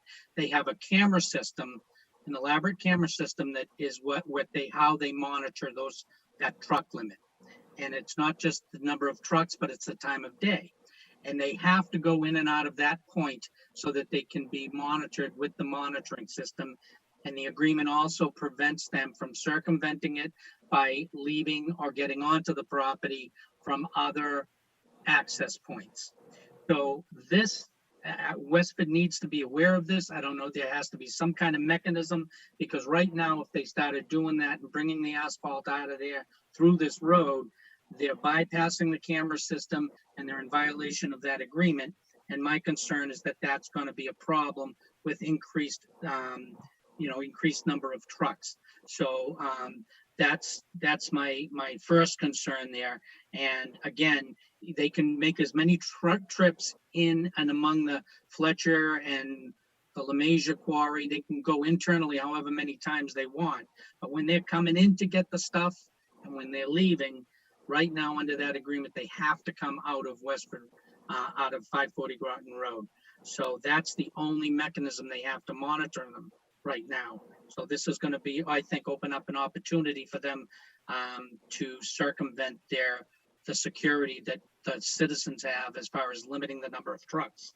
So even though that's going to benefit me from trucks not going right by my street, if there's more trucks, you got people at Scotty Hollow that are going to have those trucks going north, that are going to have all that noise. And again, my concern is a line of communication should be open between the town of Westford and town of Chelmsford for some kind of mechanism, whether it's additional monitoring systems, because asphalt trucks that come down that way are violating, are right off the bat violating the agreement.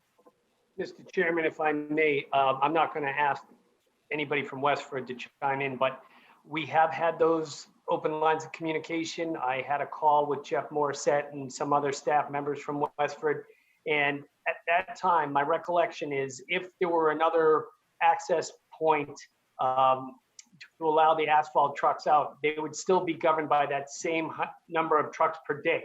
So there may have to be some changes on the Westford side. At least that's my takeaway from our meeting. But if we create another access point over across from the Route 3 on-ramp, that doesn't mean that they can just add on other trucks. They're governed by that special permit, a limit of 400 trips a day. So if we were to build this, again, as Mr. Sweeney said, with the open lines, we would want to talk to Westford. I would imagine that there could be a modification. Again, I don't know how Westford would conduct it, but adjust the monitoring so that we shut off, say, truck traffic coming out of Commerce Way. But again, it can't exceed, my understanding is it cannot exceed the 400 truck limitation on the permit. Right. So, and the only way we're going to be able to ensure that is if they are forced to go by those cameras. Now, if those cameras are set up in some other place other than Commerce Way. The problem with that is now you're talking about state property or town property where that street is. So where do you put those cameras and everything? So the theory of that road itself is not a problem. My problem is making sure that those trucks are monitored, and the mechanism they put in place now to monitor those trucks is for them to have to come in and out, and they specifically put in the settlement agreement that they can't go out any other roads, whether they own it now or have access to it at a later point. So yes, I'm sorry. To your point, what I will do is I will follow up with the contacts that we have in Westford. I'll pose your question and I'll bring it back to the board at one of our next meetings. How's that? That sounds fair. And I think what happens with that monitoring will, to me, be determinative of whether, how much of grassroots we get going here to oppose it or to support it. If we have those monitoring in place, I can see us supporting it if we have valid and a good monitoring system. Absent a monitoring system, there would be some pushback. So I'm hoping the lines of communication will help Westford develop something that will perhaps benefit everybody by having a monitoring system that the residents can believe is a sufficient monitoring system. Thank you for your time, everybody. Thanks, Larry. Thank you. We had a question come in, or a comment like to be added by Kim. Kim, can you just identify yourself and your street address? Yes, I'm on 25 Leopard Lane. I'm very happy to hear Robert Freeman's opinion. Kim, we can't hear you. Can you get closer to your mic?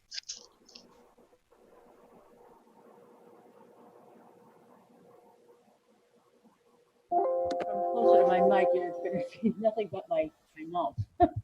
Can you hear me now? Yes. Okay, great.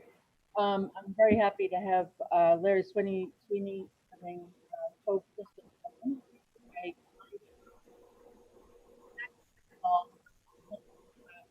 From the Westford plant. We're starting.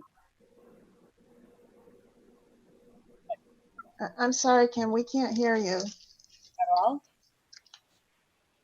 Maybe slower and louder, but I have a fan. Nothing's coming through.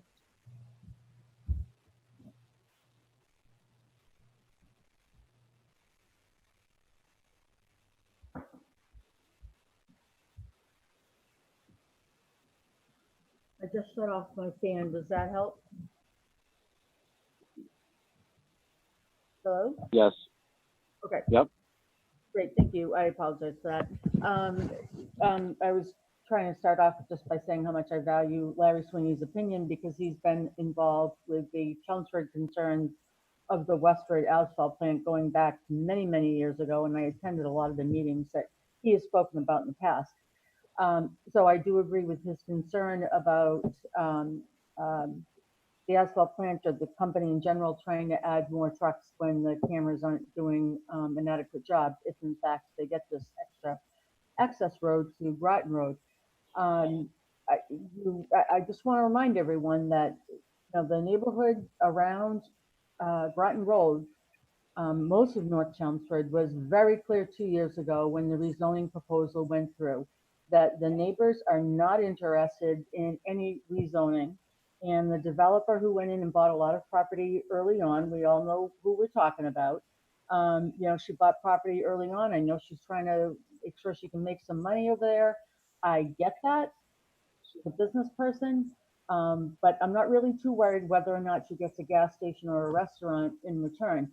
In fact, people spoke very loudly, no gas station, no restaurant, we don't need it. And I still completely agree with that. So I just want to make sure people are being reminded of how the town meeting went last year and how North Chelmsford spoke, even actually other residents from Chelmsford, not just in this area, 2 years ago. My second comment is very simple. I'm not an engineer, but I don't know if Newport makes a lot of cement. What I'm wondering is that if everyone here has driven on Ledge Road as though you were trying to get to Newport, you'll go underneath Route 3, and then you'll climb a very tall hill to actually get to Newport Materials. I'm wondering if Newport, the town and the state can work together so that Newport can create their own on-ramp onto Route 3 South, simply by connecting via cement and whatever else you need to create an on-ramp, like they created on-ramps on Commerce Way in Woburn on 93. You know, the land already is at the same height as Route 3. So can instead there be an option for someone with an engineering brain to look at an on-ramp just for Newport, not anybody else, to have direct access to Route 3 South? That's my only second comment. That's all I have to say. Thank you for listening. I'm Mike or Paul. Can you comment on the possibility of an on-ramp on the Route 3? I think the concern is the proximity to the Groton Road on-ramp interchange. The highway regulations, I don't believe, would allow another on-ramp or interchange that close to an existing one. And you can go back and look at, you know, places like Lawrence where they have such close interchanges. But my understanding is today's highway standards do not authorize that kind of a proximity for new interchanges. But again, it's something we can look at with Mass DOT and others. But I just, that's the thought that first came to my mind was the challenge of the proximity to the existing on-ramp. Usually they like, you know, quite a distance now because of the traffic safety of people coming on and off of the highway at interchanges. And in fact, that may be a concern, but again, we can't answer that. That would be something we can look at from the Mass DOT officials.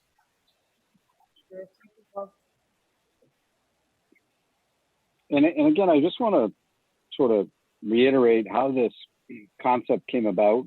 You know, we had the traffic listening session, and probably 80% of that traffic listening session was comments made about the Ledge Road area, Main Street, Dunstable Road, Groton Road, even as far down as Vinyl Square, and the amount of trucks that are now passing through those areas. When I sat with myself and Mike McCall and town manager Paul Cohen, and we went through these items, we had addressed short-term goals, medium-term goals, long-term goals. And, you know, we started going through the items, and the one long-term goal or a way to accomplish this for the Ledge Road area was this piece. And I'm not saying this to put pressure on anybody. And time is a little bit of the essence. The developer has identified a plan to go ahead and develop that piece of land that is needed to complete this. And from what I understand, she's moving forward. And this is really, I want to almost say a Hail Mary to try to convince her otherwise, because whatever she does, if she put houses in there, homes in there, that's done. I mean, the road at that point is not coming out across from the on-ramp, and that option is gone forever. So it's more, I'm looking at it as a, if there's a way to get this done, great. And if the residents don't want it and they weigh this out and say, nope, it's not worth that trade-off, so be it. I have no skin in the game, and that's fine. And we'll go from there. We have a couple other questions. Tom, who was on earlier to ask about the Chelmsford Climate Action Team, Tom Amiro, he had asked if this road construction would increase Chelmsford's net carbon emissions. I don't know if anybody here could answer that question, Mike or Paul, or. The only thing I would take a stab at, Mr. Chairman, is I cannot see how there would be a huge significant in the number of trucks. All we're doing is we would just be shifting the traffic from those other roads to this one access road, because I envision any type of deal we make would close off the Ledge Road access point and force all traffic. If anything, you know, you would limit the amount of miles that the trucks would be traveling through our residential neighborhoods, which should hopefully cut down the number of emissions that are coming out through those neighborhoods. So even if you had a little bit more truck traffic coming into the plant, because this is much more easily accessible from the new access road. I think overall you would be limiting the amount of emissions because the distance from Route 3 to that plant would be significantly shorter than it is now to go down Groton, Swain, Dunstable, and Ledge Road.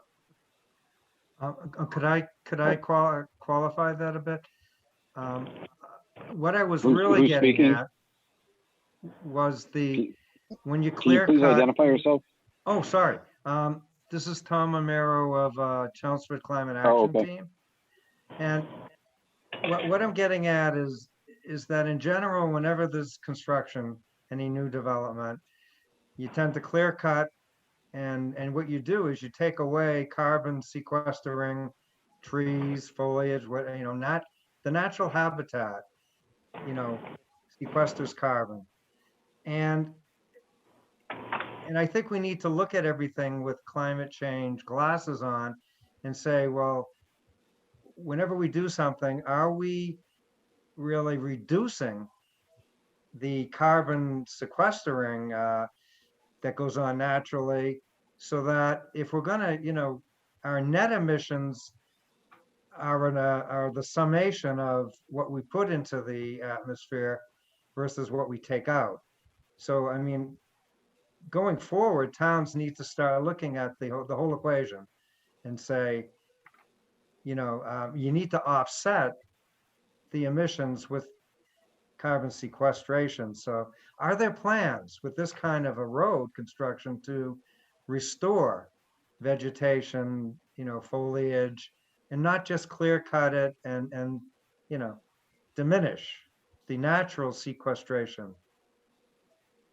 If I may, Mr. Chairman, as you previously indicated, much of the roadway down from the quarries currently exists. The asphalt plant is owned by one of the same entities that operates the quarry on the back end, and they have previously constructed internal roads, and I think some of them may have been left over from the modern Continental project. And some of the portion of the state-owned land is void of trees in certain spots. There are some wetlands, so if this project were to go forward, there would be some replication, and that's also something we could consider is planting some additional trees in some of the other areas where there currently aren't any from the previous Route 3 widening. But I can't see too many spots where there would be any wholesale clear cutting, but it's something that could be taken into consideration once we come up with a more definitive plan, if we are able to get to that point. Thank you. Yep. Next, I have a comment made by Diana Hill at 242 Dunstable Road. And her comment is, would the proposed access road allow for the trucks to both exit and enter at the same place? The downshifting, speeding, empty trucks are more of a problem than the exiting full trucks. So just one comment for us to keep in mind there is when these trucks are entering the plant empty, downshifting could be, I guess, is louder than fully loaded trucks getting on the highway. So just to clarify her question, was the intent was that this road could be either an exit or an entrance? Or was it exit only? Okay, that's how you read that? Yes. Yeah, I would think, again, going back to Larry Sweeney's comments, if the monitoring was there and they were still, kept to the 200 in and out, I don't understand why we wouldn't keep it exit and entering.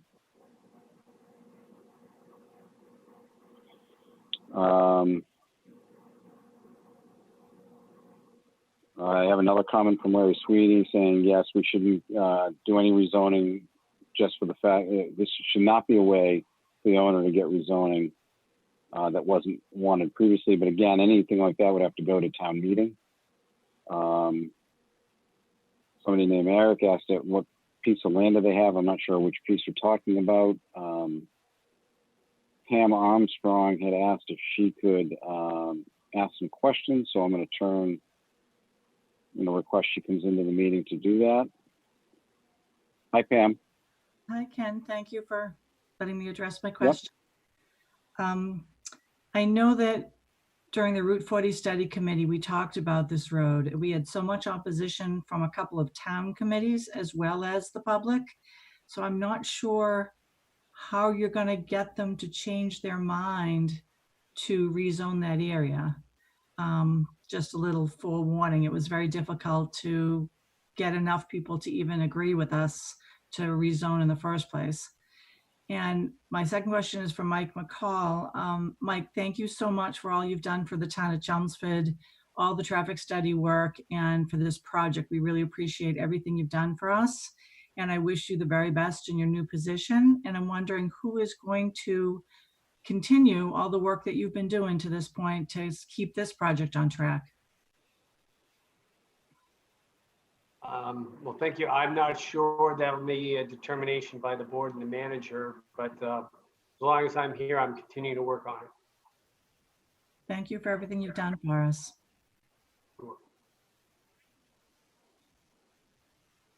And that's all I have. Just good luck trying to get people to agree to a rezoning. Thanks, Pam. There was a comment made by someone named Gagic, G-A-G-I-K, who's going to finance the road, not the town. That's the goal is not to have the town finance this road. So aside from that, that's going to have to come up to the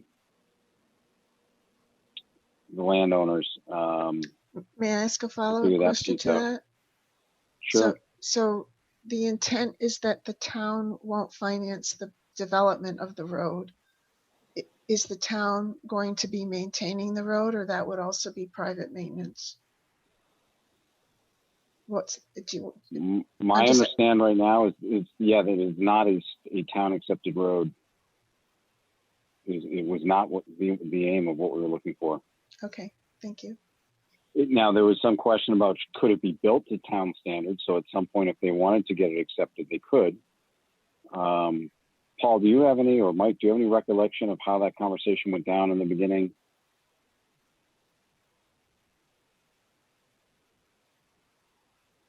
I can't speak to that, Mr. Chairman. I was not at the February meeting. I just have the cost estimates, but it'd take me a minute to pull them up. Yeah, I think the discussion, Mr. Chairman, was that the road would be built to town subdivision specifications, and that if it were accepted, it would then provide frontage that may be suitable to, as part of the whole financial package, for the property owner for this to take place. Because if it were accepted roadway, then you have frontage. It's again, it's a financial challenge. Without the frontage, then you're taking a parcel, and you'd have a private roadway in there. And then, as was noted earlier, with the issue of the zoning question, is how does the property owner get financial return from the use of that property with the road going through it?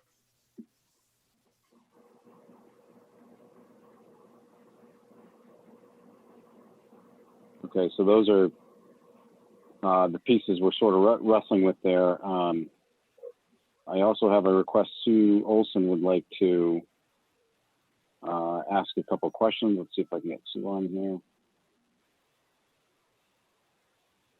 Hi. Hi, Sue. Hi. Thanks for letting me speak for a moment. I just wanted to thank the board for all the time that has been spent on this issue with the truck traffic. I know this has been going on for well over 4 years. And as of late, what's been happening and what is happening now with the board, reaching out and trying to come to a conclusion. And I know it's probably going to take a while to get this all done. I do hope this roadway works. But I do appreciate all the efforts that have been put into giving some relief to the residents here in North Chelmsford. I appreciate it. All right. Thank you, Sue. Okay. Next up, we have Brian Creamer. You wanted to ask a question? Yeah, thank you very much. Brian Creamer, 48 Groton Road. Yeah, you answered my first one, which was the town is not paying for the construction of the road, and it's good to hear that it could be built to town standards, but it's going to be a private way, or it's intended to be. My next question would be, are town funds going to be used to compensate the landowner at 231, 225, essentially where the intersection would be on Groton Road? So Brian, clearly that's an option. You know, if we wanted to buy the land to get across it, but that's what we're trying to avoid spending any money. Right. So, you know, obviously think of this from a business situation. You have this developer who owns the land. They've already started to move forward with plans to put housing in there. They obviously have a set amount of return they're looking to get. So we have to try to come up with a way to compensate for a 60-foot easement across, 60-foot wide easement across our land to build a road, a 2-lane road, and in and out. The only way I could come up with doing that is to give her the option to sit there and say, well, if you rezone from Route 3 to Ward Way to something that she could put, a building on to make more money on, that's the only way to financially incentivize her to open that up to us. I mean, I can't be any more transparent than that. Obviously we're in the state of a budget crisis with the town because of what's going on with the pandemic. Now is not the time to be looking at spending money. So how else can you incentivize a landowner to give you access across the land? And that's where that came from. Well, thank you very much. Yep. Thank you. So Diane commented and said, thank you for letting her talk. Derek Perry, he made a comment, as a Ledge Road resident, we have over 150 trucks a day. They started as early as 5:30. Our kids can't ride bikes or even walk to school bus in the morning. Ledge is not a very wide road and can barely accommodate 2 cars at the same time, let alone 2 dump trucks.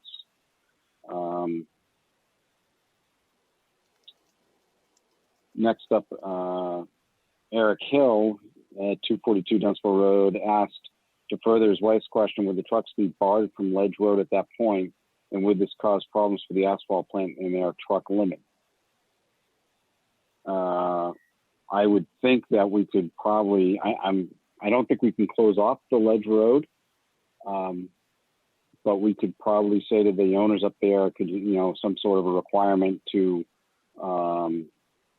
send their trucks out in and out that road,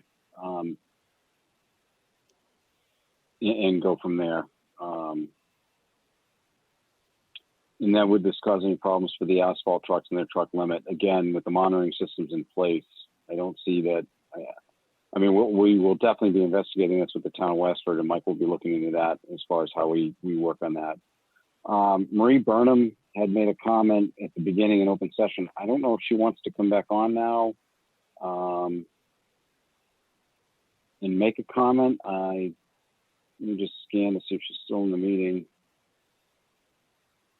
I don't see her here. Her telephone number is there. I'll unmute her, Mr. Chairman. Yes, please. She's leaving me messages that she can't unmute herself. She is. I've unmuted her, Mr. Chairman. Hello, are you there? Yes. Yeah. Can you hear me finally? We can hear you. I've been trying to talk for a half hour. I've been trying to reach out to Virginia, and I mean, this is where I wanted to speak. I feel so frustrated. Okay, you can hear me. Yes. There's Ward Way. No digging. Road's already there. Most of it is paved. Some of it's dirt. It goes exactly to where you're going. You don't need to go and disturb the state grounds. You don't have to be bribed into rezoning our neighborhood to something that's not. And it's owned by Rivard Trucking, who's already been doing deals with the asphalt company. I mean, that would be perfect coming right out there. It's a nice wide open road. It's built to sustain trucks. You don't have to damage the topography. You don't have to take down trees. It's already clear. I mean, you could probably have it up and running in about a month. Okay. I mean, I think we take a look in our meeting. No, we did talk to him about it. I think the one issue we ran into when we broached that topic with JP Rivard is they just built a new building right on Ward Way that they're using to load and unload, and they're saying that they can't run those trucks through that piece of property. But we can definitely go back and talk to them about it. Okay, there's enough area there. There's a lot of area there that the road could even just go bypass their big building and still accommodate it. It's a big, wide road. It was built for trucks. It's got the truck grading of when it was put in because of all the trucks that go in and out of Brevard. Well, okay. Marie, the only thing I can say to that is that this was discussed with JP Rivard. They're not willing to have those trucks go through their yard that way. So we can definitely go back and talk to them about it. It was discussed with them previously. You don't have to change any of the. You don't have to change any of the zoning. You don't have to appease anybody. I honestly don't know how all this configuration of what to do to make her happy, to get that road there without us knowing anything about it, given all the work over the past year and a half, 2 years, and the subcommittee, they've been working like unbelievable to come to compromises, all to be thrown out the window. I don't understand that. All right, so Marie?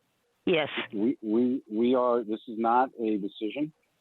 We are working with the landowners.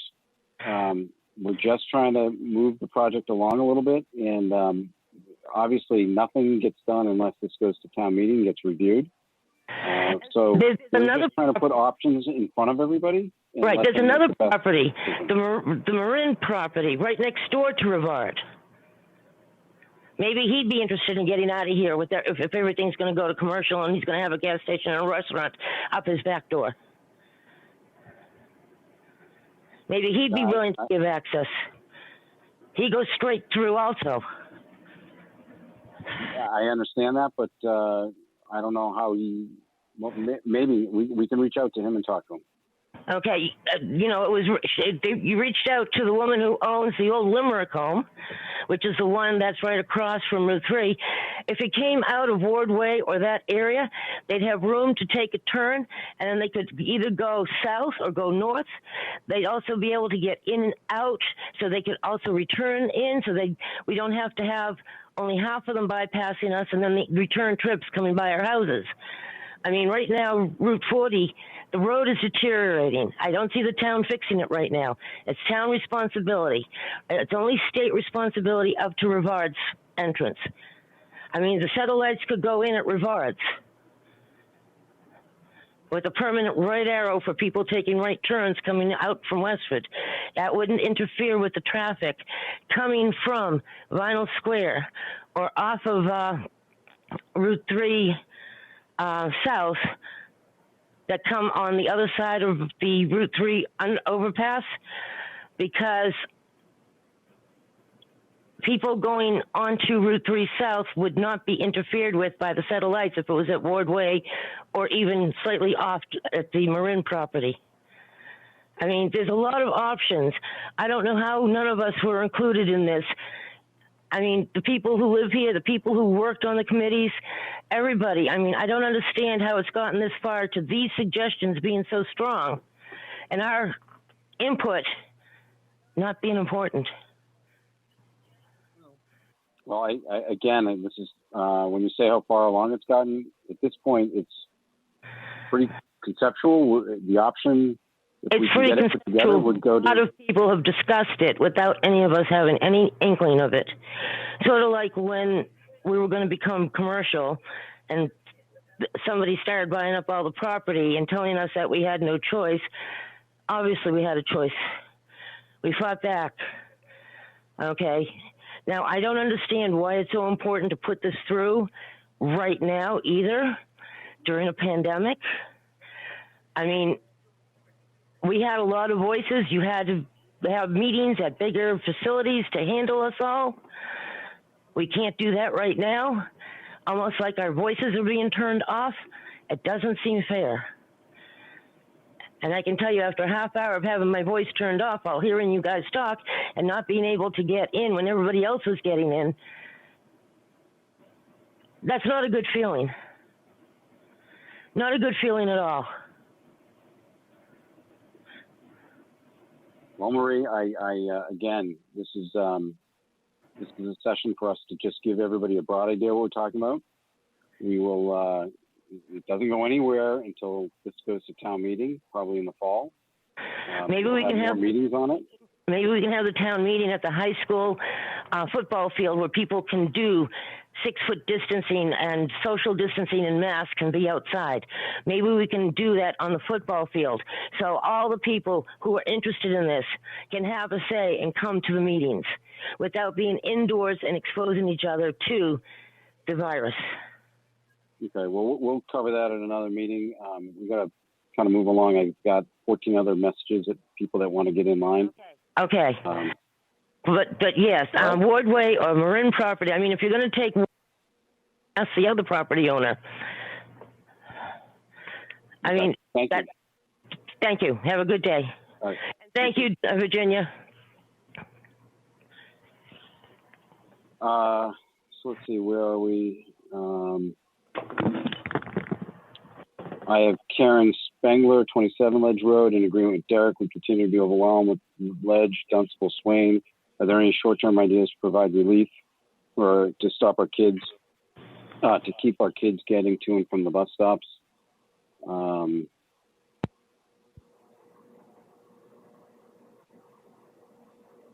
don't know if we can mute that. Can you phone. talk to the easement Yeah. that was voted, the taking that was voted in at town? Yeah, meeting? we did at the previous town meeting vote some land taking for an easement at the end of Ledge Road in order to build a bus turnaround so the buses can actually come down the street, pick the children up and come out. So that's one of the short-term fixes we have in mind for that. Eric said, also in agreement with Derek and Karen, the noise and traffic is horrible, in excess of 800 decibels, starting sometimes as early as 5:30. Kim, I'm not a lawyer. Somehow back when the asphalt plant was approved and to not allow the trucks to leave on Groton Road, going to the right and westward, we need to know how badly the residents of North Chelmsford, especially in the Ledge Road area, suffer. Can the town of Chelmsford sue the town of Westford to force to take ownership somehow of the disruption of the lives of North Chelmsford residents? Mike, any comments on us suing the town of Westford over that right-hand turn only, left-hand turn only? Mr. Chairman, with all due respect, I don't think that's anything that we can comment on because that has been part of an ongoing discussion with town council and executive session. So I would refrain from comment. Okay, thank you. Next, we have Alyssa. She said she'd like to make a comment. I'm trying to get her to join us. And Alyssa?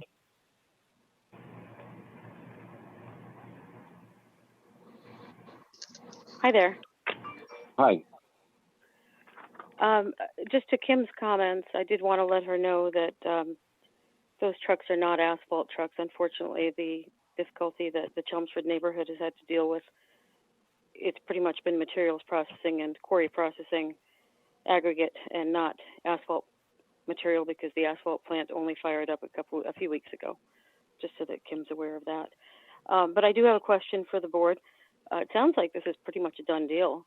And my question is, the work that Westford and Chelmsford residents did combined, collaborating for many years to obtain that settlement agreement so that the trucks coming out of the asphalt operation will be limited to 400 truck trips. Regarding the challenges that the Swain and Dunstable Road residents are having, I have nothing but sympathy for what's going on there. And I'm trying to understand how this road will allow preventing that type of traffic because there's more than one business there, there's more than one quarry there, and I don't understand how you can legally ask all those businesses to stop using Ledge Road and force them to use this bypass. So I'm just wondering if this is a opportunity that looks great on paper, but by the time you give away some zoning that both folks on the Westford and Chelmsford side are saying they don't want to see that kind of commercial creep, you could end up with this road and you could end up with more traffic and more trucks that don't stop using Ledge Road. And also I heard that Newport offered to pay for the road. Is that true? So Kim, I'm just going to start from your very beginning. The first comment you made, I'm kind of surprised at, where you said that you felt like this was a done deal. This is almost still a Hail Mary. It's not even close to a done deal. We would need the state to be on board, which is, yeah, that's going to be huge. And then you would need town meeting to approve anything to get the enticement of the landowner, the developer that's on Route 40. And then we need to get her buy-in to it. So, I mean, there's some pretty good sized pieces still left here. So it's definitely not a done deal. And as far as, you know, the trucks and so forth, I think the 400 round trips, we can monitor that. And then your final comment about, did they offer to pay? They didn't offer to pay. However, I made it abundantly clear that if this road could come to fruition, I wouldn't want the town to have to flip any of the bill, and sort of left that comment to linger. So that being said, that's, I think, where you know, all the pieces came from. Okay, but And I've said that before. my critical question, however, was, how are you certain that this will reduce traffic? Because I don't see how you can legally ask those businesses not to use Ledge Road. So it could end up being double the traffic. That's the concern. Well, when we brought all the business owners in, when we brought all the business owners into town hall, and it was myself, the town manager, the assistant town manager, Tom Golden came, George Dixon was there, and then we brought the business owners into the room and said to them, listen, there's a potential here to put, you know, this road, if everybody can sort of get along and come together. All of the business owners nodded in agreement that a direct route to the highway would be the best option for their customers, as opposed to forcing them to drive a mile plus of back roads through neighborhoods, through residences, to sort of get around and out to the highways. Some of those businesses up there are paying for street sweepers. They're paying to have water spray down to keep the dust down on Ledge and some of those other roads. They looked at it like this is, you know, they want to be a good neighbor to everybody who lives up there. And if they can stop their trucks from going through these neighborhoods, they seem to be very on board with that. Okay, I hope that there would still be dust suppression monitored and in place. Thank you for that information. I do feel for the neighborhood that is looking for some relief. But as I said, I know that there's a lot of concerns about the zoning on both the Westford and Chelmsford side of Route 40 with the scope creep. Thank you. Thanks, Kim. Or is that Alyssa? Sorry, thanks, Alyssa. No, that's thank you. And then the next one, we had a comment from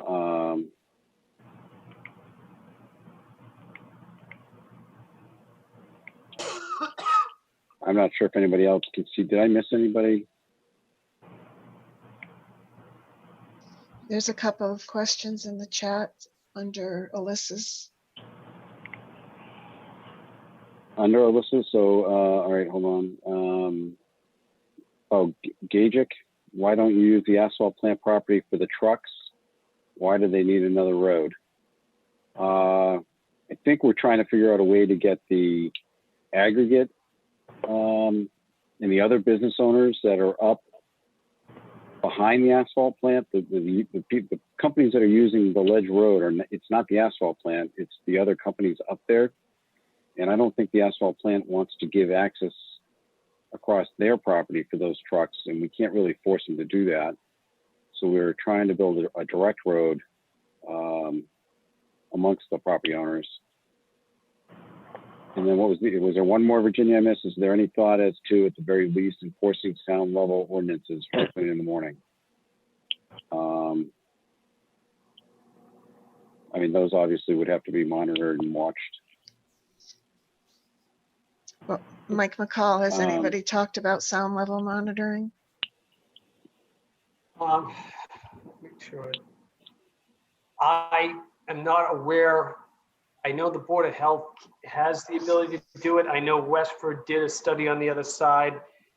We haven't, that I know of, done any sound monitoring. I can talk with Sue Rosa and Mark Marciello to go out and take a look at Ledge Road based on that comment about the 80 decibels at 5:30 in the morning. And anywhere else that is of concern, if you let me know, I can ask that we step up in that area and look. There was also a question on sound that I had received as the asphalt plant comes online.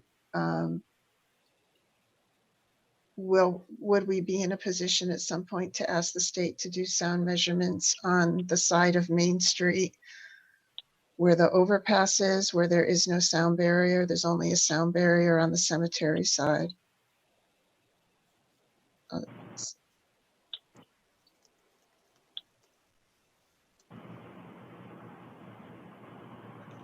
I mean, we can, Mike, are you taking that down as a note or are you? Yep, okay. And then Tammy Arena had a question. Tammy, I think you're on. Hi. Yeah, my question, hopefully you can hear me. My main concern is making sure you have the traffic monitoring so you can really, because you're going to have one entrance. So it will be hard to figure out where they're going, whether they're going to La Magerie or whether they're going to the asphalt to count the 200. Right now there's two, so they can easily count. So you just have to have a traffic monitoring plan before you move forward with the next step, which is rezoning. Right. This was discussed extensively with Larry Sweeney when he was on. I know it was, but I just want to make sure before it goes forward, because I feel like we're going to get stuck with a rezoning and then it's just going to fall apart. I think Tammy's actually making a different point than Larry can. Larry's point was, how do you ensure that the asphalt plant doesn't start sending more than 200 asphalt trucks out or in or out on Groton Road with now 2 entrances and exits? I think Tammy's question is, how do you even count them correctly? Because now you're going to have a combination of asphalt trucks and quarry trucks. Yes. So how do you know what's what? I would assume it's where you put the monitoring. If you put it at the backside of the asphalt plant where it's coming to the road, you'd be pretty easily be able to count the asphalt trucks up. But I think it's all part of the monitoring plan as far as where the monitoring gets mounted. You wouldn't mount it on the new road. You'd mount it on the exit from the asphalt plant on the backside if that was opened up. And right now we do have cameras on the backside of the asphalt plant.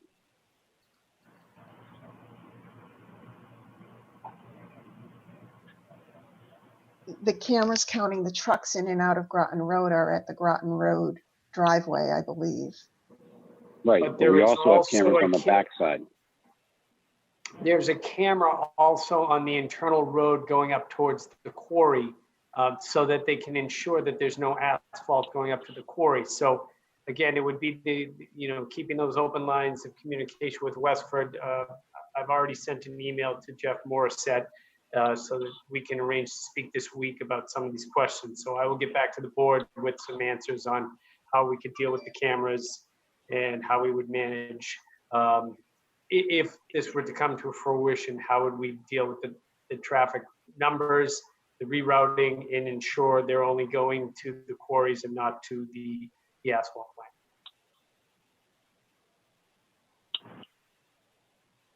Okay, so Eric, you had a question? Yes, this is. And Eric, if you just give us your full name and street address. Yeah, I was just about to. Yep. My name is Eric Hill. I'm at 242 Dunstable. So I guess the question is to go off of what I had written in the comments, is that these are starting really early and they're really loud. I mean, like I said, they can be in excess of 70 to 80 plus decibels in the morning, and they'll come through as I think Karen pointed out, or maybe Derek, that they start coming through around 5:30 in the morning. Is that even allowed under local sound ordinances? I mean, has anybody thought to even at least enforce maybe we can't right now enforce them not, to keep them off they get to use the road, but are they allowed to come through as early as they are? Chairman, we do have a noise ordinance in town, but it deals a lot with using power equipment. The difficulty again is these plants are located physically in Westford. So if any operations is starting up at 5:30 in the morning, that'd be something that we would have to inquire with Westford about. We wouldn't have any authority over their hours of operation from Chelmsford. Okay, so there's no way that we could regulate those trucks that were passing through on Chelmsford roads for their side, regardless of what the quarries are doing on their side. There's nothing we can do in that. Just wanted to be clear on. We've had, as Eric, I don't know that I've spoken with you, but we've put local police, and we've also had the state police out there to monitor these trucks to ensure they're complying with all local and state rules and regulations with regard to their transportation over the roadways. And we haven't had an awful lot of citations. And I know they tried to do some weighing of the trucks, and in almost all instances, there was compliance on the part of these trucks coming down, some minor infractions. But what we can do so far, it appears that they're in compliance when they're just driving on the roads in terms of speed, load, and those are the things we can regulate.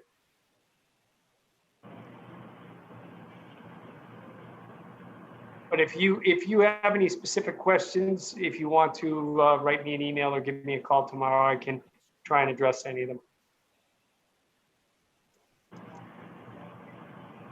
Okay, Eric, type back, thank you. With that, I don't see any more comments. Mike, I had contacted you about someone's question relative to curb cuts, just for everyone's benefit. Could you explain how that would work? On the particular date and time we spoke, I had actually had a relay verbally with Evan Belansky, but there is normally a requirement in terms of distance between curb cuts and the state road. But my recollection is at the time, Evan Belansky, our community development planner, had indicated that because of the nature of the project, that we would be getting Mass DOT involved and a light, that would be something that could be addressed at that time, and that it shouldn't be a major concern. I don't remember the specifics of the distance, but he said if it was an all-encompassing project with the light right in front of the on-ramp, that it could be addressed. And it shouldn't be a concern for Mass DOT if they were involved.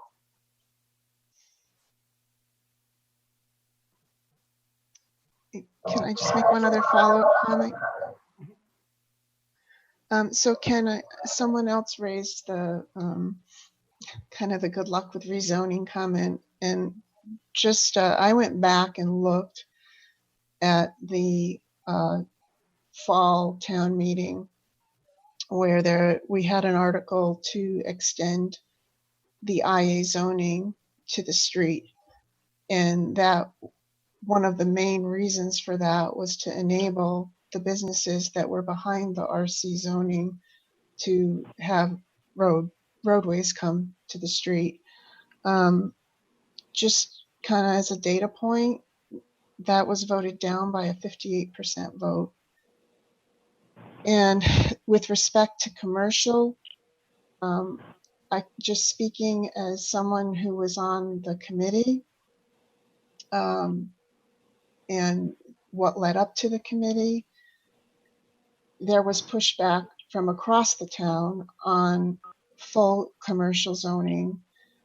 We did at that time also consider neighborhood commercial, which we got a lot of pushback on, which was why we developed a tailored commercial overlay approach that at the time the developer felt they could work with and the residents who lived there were amenable to. So I do echo Pam's comment. I think you probably have a hard road ahead on rezoning, and I'll just leave it at that.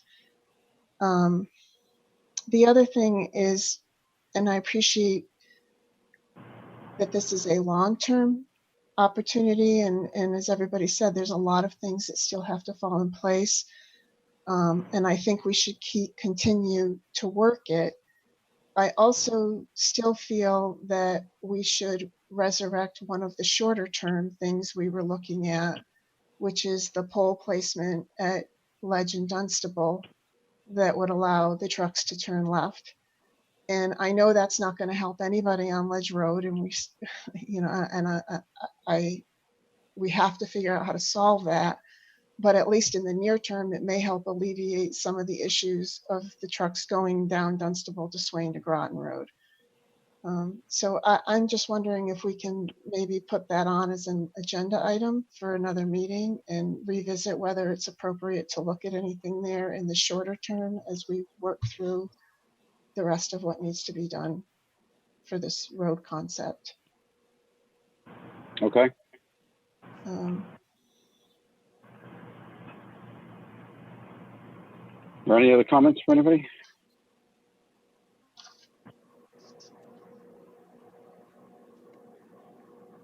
Is everybody okay if we move on to item 8? Sure.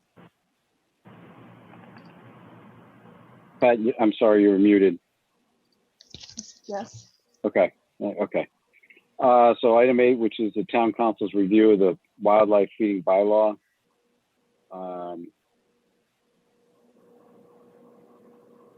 you want to comment on this? Yeah, thank you, Mr. Chairman.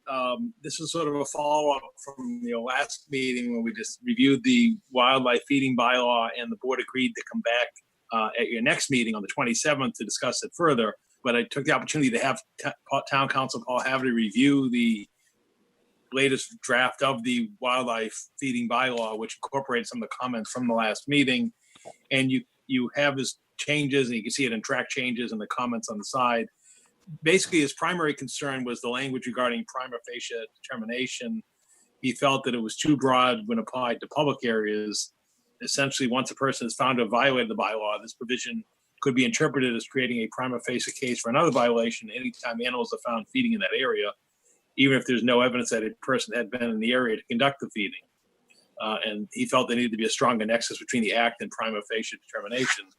And then as you go into his comments, and again, his comments are on the right-hand side, and then the left-hand side shows you the track changes. So he noted that in section 11.31 and offered new language that would require the animal control officer or designated enforcement authority, to notify either by an act of commission or omission that they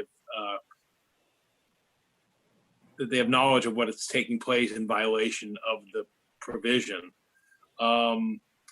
Council also provided just comment about the fact that deputy environmental police officers are designated by the Secretary of Environmental Affairs pursuant to Mass General Laws, Chapter 28, Section 10A. And then just a couple other comments, because again, this was the bylaw that was reviewed by Westford, so we didn't expect to be a lot of changes. He did make a revision in paragraph F under 12.32, and that he felt that the animal control officer would order the removal of feeders and seed debris, because he felt that the removal of bird feeders and squirrel feeders should be tied to an order of the animal control officer. And then in paragraph G, just below that, council inquires whether we should require notification from the animal control officer, or is placing an affirmative obligation on the pet owner to remove pet food, even if not notified by the animal control officer. And that was a question about the feeding of pets. Again, if that was creating a wildlife concern, should that be an order from the animal control officer, or is it an obligation? And then there was just a ministerial change where he's inserted the language of the statute under 11.33. So again, I wanted to bring these changes back to the board for council's review in advance for your discussion, scheduled discussion 2 weeks from this evening.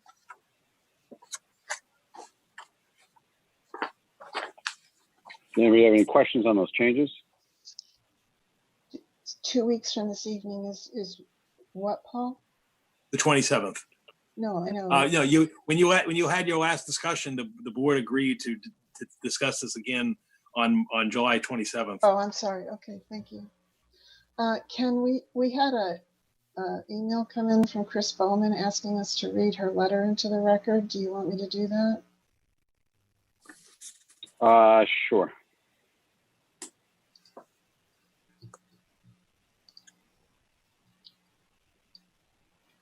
This is dated July 13th, and it's regarding the proposed wildlife feeding bylaw. Dear Mr. LaFave and select board members, the proposed bylaw on wildlife feeding proposed as Town Code Chapter 11, Article 2, wildlife feeding, is devoid of the purpose and intent of being proposed in the first place, and what the definitions are regarding causing public safety threats or nuisances. The way this proposed bylaw reads, the classification of anything wildlife is deemed, quote, causing public safety threats and nuisances, end quote, without more. This is inaccurate. By contrast, not too long ago in 2018, the town experienced a rat infestation encompassing 5 streets in Precinct 6 for over a 6-month time frame. The town did nothing meaningful to address this well-known public health and safety threat and nuisance during those 6 months, except at the end, created by individuals who ignored town bylaws in the keeping of chickens and the town dragging its feet and enforcing the existing bylaws. The residents had to fend for themselves. This proposed bylaw causing public safety threats or nuisances pales in comparison to a rat infestation. Last year, a citizen's petition from someone on Lock Road proposed this bylaw in advance of the 2019 annual fall town meeting, but was withdrawn. Now this proposed bylaw pops up as a warrant article from town government. How and why did this happen this way? Clearly, a detailed explanation is required here for transparency. What has changed in town that it now becomes necessary for town government to propose this as a warrant article, and who, what, and why is driving this proposal? The biggest change in town is overdevelopment that is eliminating wildlife habitat. For instance, the 104 Turnpike Road project alone eliminated 9 acres of the dense forested area. The result is that the wildlife who were living here scattered into the surrounding neighborhoods. This point of eliminating and disappearing wildlife habitat was brought up at the planning board hearings for this project, but were ignored. The same is true regarding the Conservation Commission hearings. Due to eliminating wildlife habitat, wildlife are having difficulty finding sustainable food sources. This is directly traceable to the town approving project after project without any consideration for wildlife habitat protection, nor the wildlife seeking shelter in the aftermath of these projects to the nearby neighborhoods. Therefore, please table this proposed bylaw until the questions of how this was transformed from a citizen's petition to a town government warrant article, who, what, and why is driving this proposed bylaw, its purpose and intent, and what the definitions of, quote, causing public safety threats and, quote, causing nuisances are fully answered and defined. Please read this letter into the public record and include the written version into the public record as well. Thank you. Best regards, Chris Bowman, Precinct 4 Representative, 3 Julio Street. So I'll start off with just some quick comments. I wish Chris was on tonight. I don't see her, and I hope she's watching at home. If she goes back and watches a previous meeting, some of the, I want to almost call them accusations that she's making this letter. This came out of an email, and the warrant article was emailed to us by a resident. His last name is Baroda, who lives up off of Old Westford, Lock Road area. And it came about because he has a neighbor who has been for years now feeding a very large, well, what is now a very large flock of wild turkeys that are aggressive in the neighborhood. This was discussed at a previous meeting. This did not come out of anything chicken related or rat infested related. This again was from the resident, brought forward to us. He researched the warrant article in Westford, forwarded that to us, and asked if we could take up the charge and try to help deal with what's going on with this growing, and it is not, from my understanding, the only one in town dealing with a flock of wild turkey that's being fed. I also was told by a resident there's a neighbor of theirs that is feeding skunks at night, and there are up to 5 skunks that now come to this person's house, and it's within 10 feet of the roadway. He's putting bread out at night for the skunks. So these are the issues that have come to light from this, and this is what we're trying to address. I hope Chris is watching tonight and sees where this came from. So that being said, I don't know if anybody else on the board has a comment they would like to make.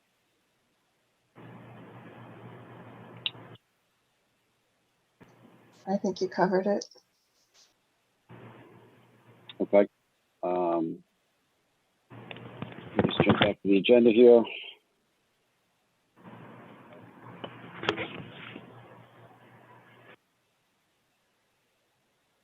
So on to the next item.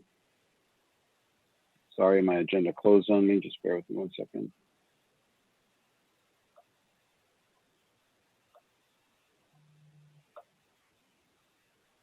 So the next item that comes up, we have received an email requesting permission to hoist the Indian flag to commemorate India's Independence Day on August 15th.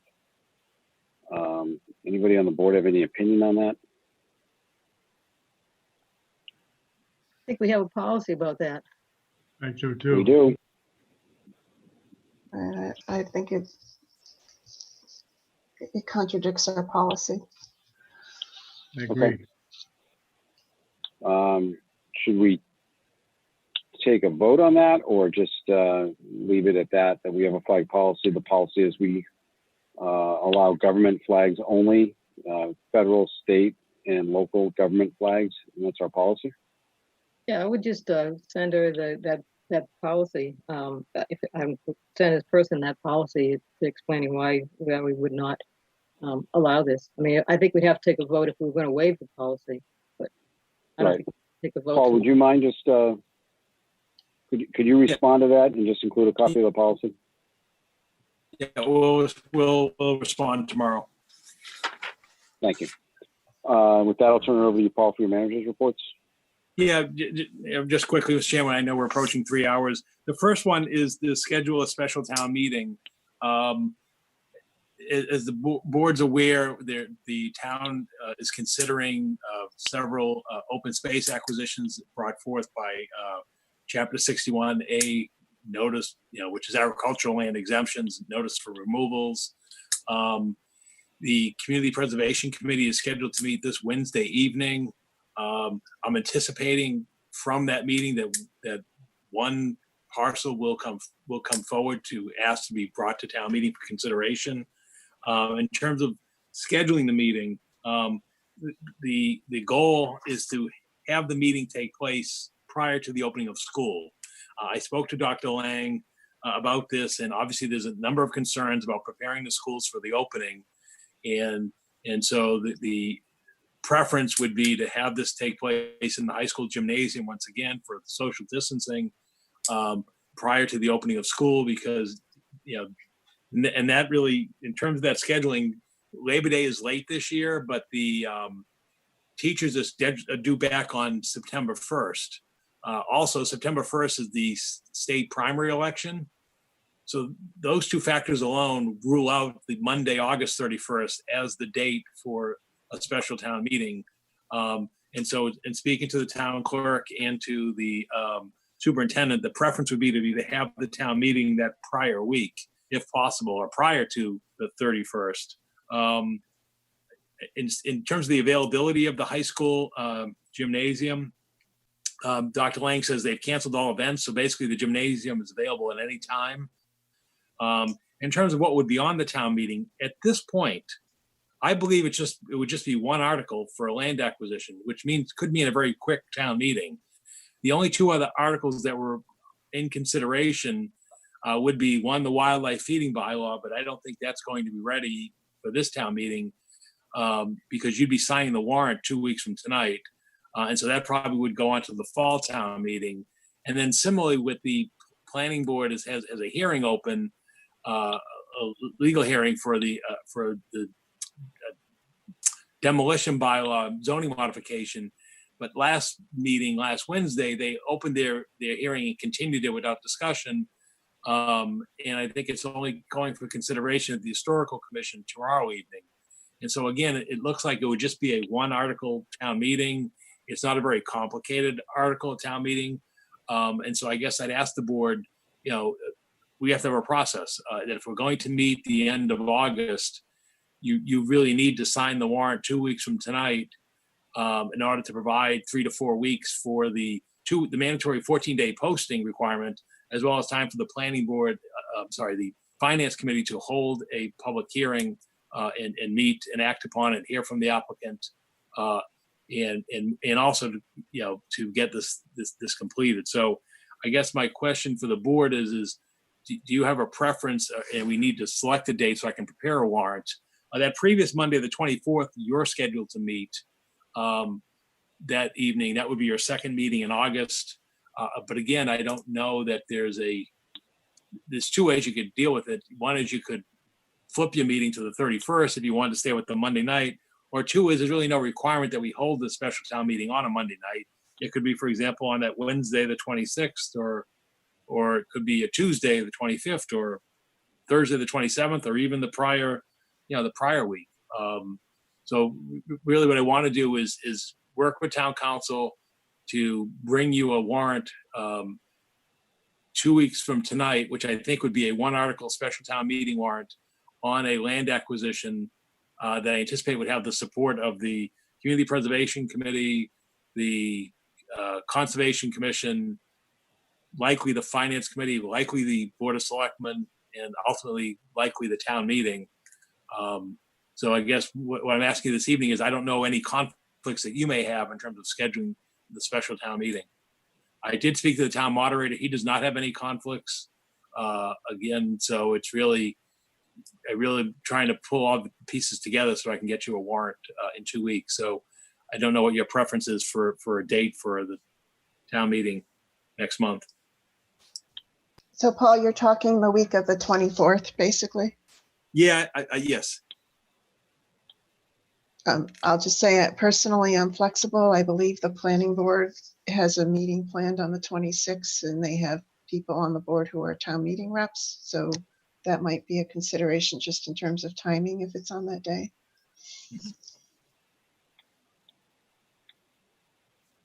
I'm flexible, whatever's needed. I mean, do you want to go with Monday the 24th and then push your meeting back to the 31st, and then you'd be off that next Monday anyway because that's Labor Day, so you would it wouldn't really throw your schedule off. That's fine. It's fine with me. All right with me. Okay, all right. I will shoot for Monday, August 24th. Like I said, I'll have it prepared for your agenda for 2 weeks from tonight with council. And again, there'll be a presentation to you at your following meeting in August on the 10th, at which time you hear the presentation and you'll be able to make your recommendation. All right, thank you. The other item under my report is meals and hotel room occupancy revenue. And I just wanted to point out to you, I sent it out to you by email, but I also wanted to put it on the agenda and also just notify the community, because you're now seeing a lot of consideration regarding the revenue situation for the state and municipalities. There's some indication from the governor that today that he's has some confidence that there may be some federal relief by the end of the month. But the important thing that we can note this evening is since our last meeting, we did receive the fourth quarter of the last fiscal year hotel and room occupancy tax, and the numbers are staggering and probably not surprising. The room occupancy tax revenue for the last quarter of the last fiscal year, which comes in on June 30th, which really probably has revenue from March, April, and May, because there's a lag between when they collect it, when they report it. But the revenue for that period was $4,097. To put it in perspective, a year prior, the revenue was $91,000. And the year prior to that was $66,000. So it just goes, and again, no surprise, hotels were shut down. So what ended up happening is the town's hotel and room occupancy tax revenue for the past fiscal year that ended on June 30th was $398,000. The prior year was $514,000. So you can see how that loss of $100,000 sort of, was material and did transpire. The next one of note is the meals tax. Same thing. You get a quarterly distribution from the state, and it comes at the end of every quarter, but it really lags a month. So again, for the months of March, April, and May, the revenue that was received was $92,535. The year prior was $162,000.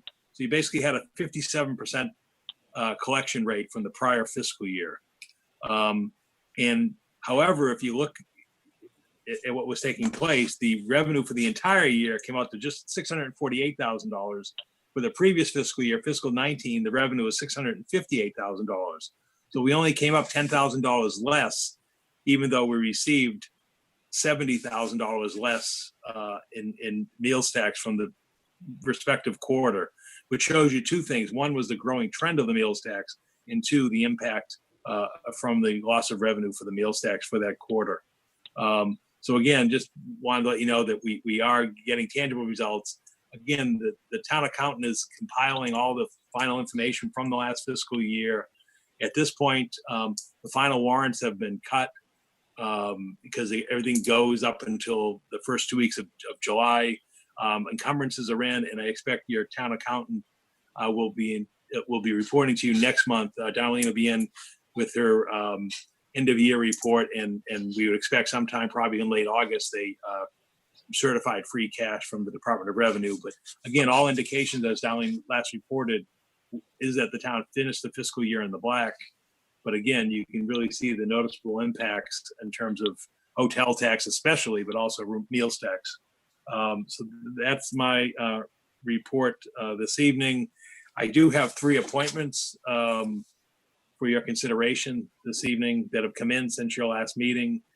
The first one was for the Cultural Council, Joanne Carota, for a 3-year term expiring June 30th, 2023.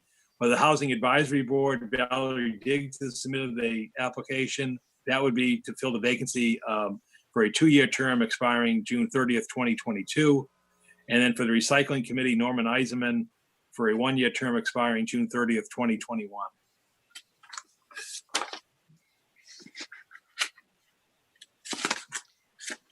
I'll make a motion to approve town manager appointments for the Cultural Council, Housing Advisory Board, and Recycling Committee as stated. Second. The motion is second. All in favor by roll call. Pat? Aye. George? Aye. Virginia? Aye. And I vote aye. That brings us to meeting minutes. Thank you.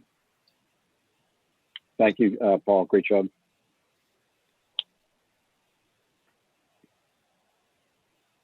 So we have 3 sets of meeting minutes tonight to look at. I will apologize on the executive session minute ones. It looks like, just to Pat and Virginia, you had made some edits, and I forwarded those to Christina, but attached the wrong one. So thank you for catching those. So on the executive session, are there more edits to be made then? Because my comments weren't in there. I didn't know if you just didn't want them or. Oh, I thought that last email you had sent that your edits did show up in there. No. They still weren't in that final version? No. All right, why don't we put those off to the next meeting then? Okay. And I'll get those in there.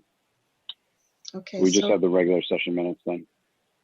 I'll make a motion to approve the regular session minutes for May 18th, 2020. Second. We have a motion and a second. All in favor by roll call. Pat? Aye. George? Aye. Virginia? Aye. And I vote aye. I'll make a motion to approve the regular session tri-board minutes dated May 21st, 2020. Second. We have a motion and a second. All in favor by roll call. Pat? Aye. George? Aye. Virginia? Aye. And I vote aye. We'll move on to Selectmen Liaison Reports and Referrals. Pat, do you have anything for us? Just a couple of quick things. First of all, you may have heard that the library now is open with restrictions. They have slightly limited hours, 10 a.m. to 8 p.m. Monday through Friday, Monday through Thursday, and Friday and Saturday from 10 a.m. to 4 p.m. Limited attendance in the library itself, but does give you the opportunity to go in and get books and do all the things that you did before, except to hang around and sit around. So they ask that you come in, do what you need to do, and leave. And also, I noticed that the Department of Public Health has rescinded the ban on reusable bags at grocery stores now. So today, when I went to Market Basket, I took my reusable bag and I was able to use that and not have to use those plastic bags again. So I was very glad to see that. I thought we'd never see reusable bags again, but I was pleasantly surprised about that. That's all I have. Thanks, Pat. George? I just want to congratulate Mike on his appointment as the new town manager in Southbridge, and wish him the best of luck. Thank you. That's it. Virginia? Thank you. Yeah, thanks, George. So I have a message the assessors asked me to read.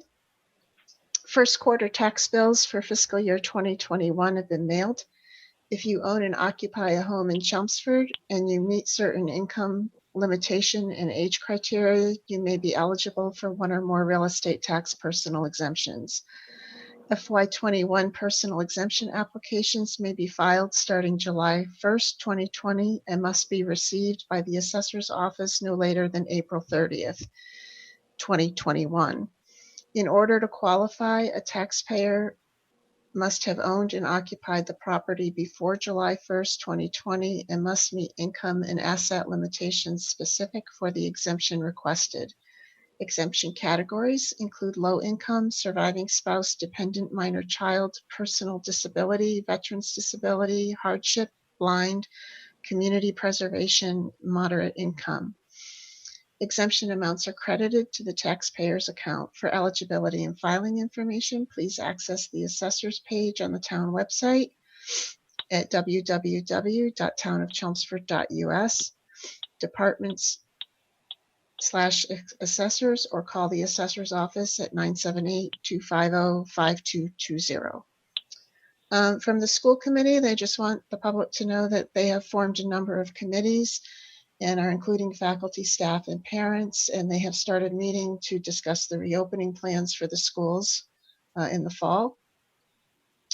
From the Conservation Commission, work is about to start on the cranberry bog maintenance, and they are working to define emergency access paths, and they're also happy that John Swenson has joined the Conservation Commission. For the Vinyl Square Strategic Action Plan Committee, the tennis and pickleball courts installation started last week and should be done in 3 to 4 weeks. And they would also just like to encourage everyone to support the Vinyl Square businesses that are all open now, as well as the other businesses in Chelmsford. And from the age-friendly community, the fiscal 20 age-friendly earmark grant funds, which was in the amount of $40,000, have been spent to acquire age-friendly products and services for several town departments. That includes the fire and police, the library and community services, and the senior center. A portion of the funds was also used to provide support from the UMass Boston Gerontology Department in the preparation of an age-friendly Chelmsford action plan. That's all I have from committees. Paul, I just had a question. I know that we're looking at the sewer capacity, and it was a topic at the planning board. And we've talked about whether it's feasible to buy more capacity from Lowell, and it's sounding to me like it's not from what I'm hearing. So what is the timing of when the study that the town is conducting will be done? We're hoping to have that study by the end of the summer.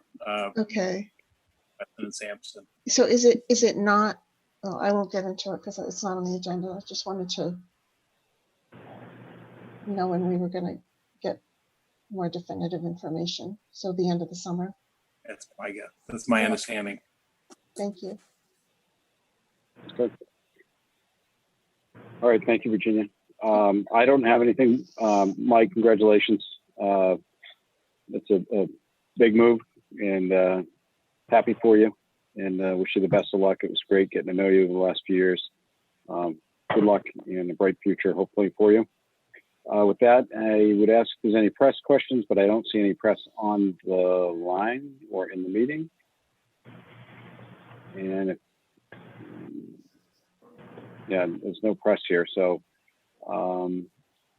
with that, I motion to adjourn. Second. we have a motion second. All in favor by roll call. Pat? Aye. George? Aye. Virginia? Aye. And I vote aye. Thank you, everybody. Good night. Good night. Good night. Good night. Thank you all.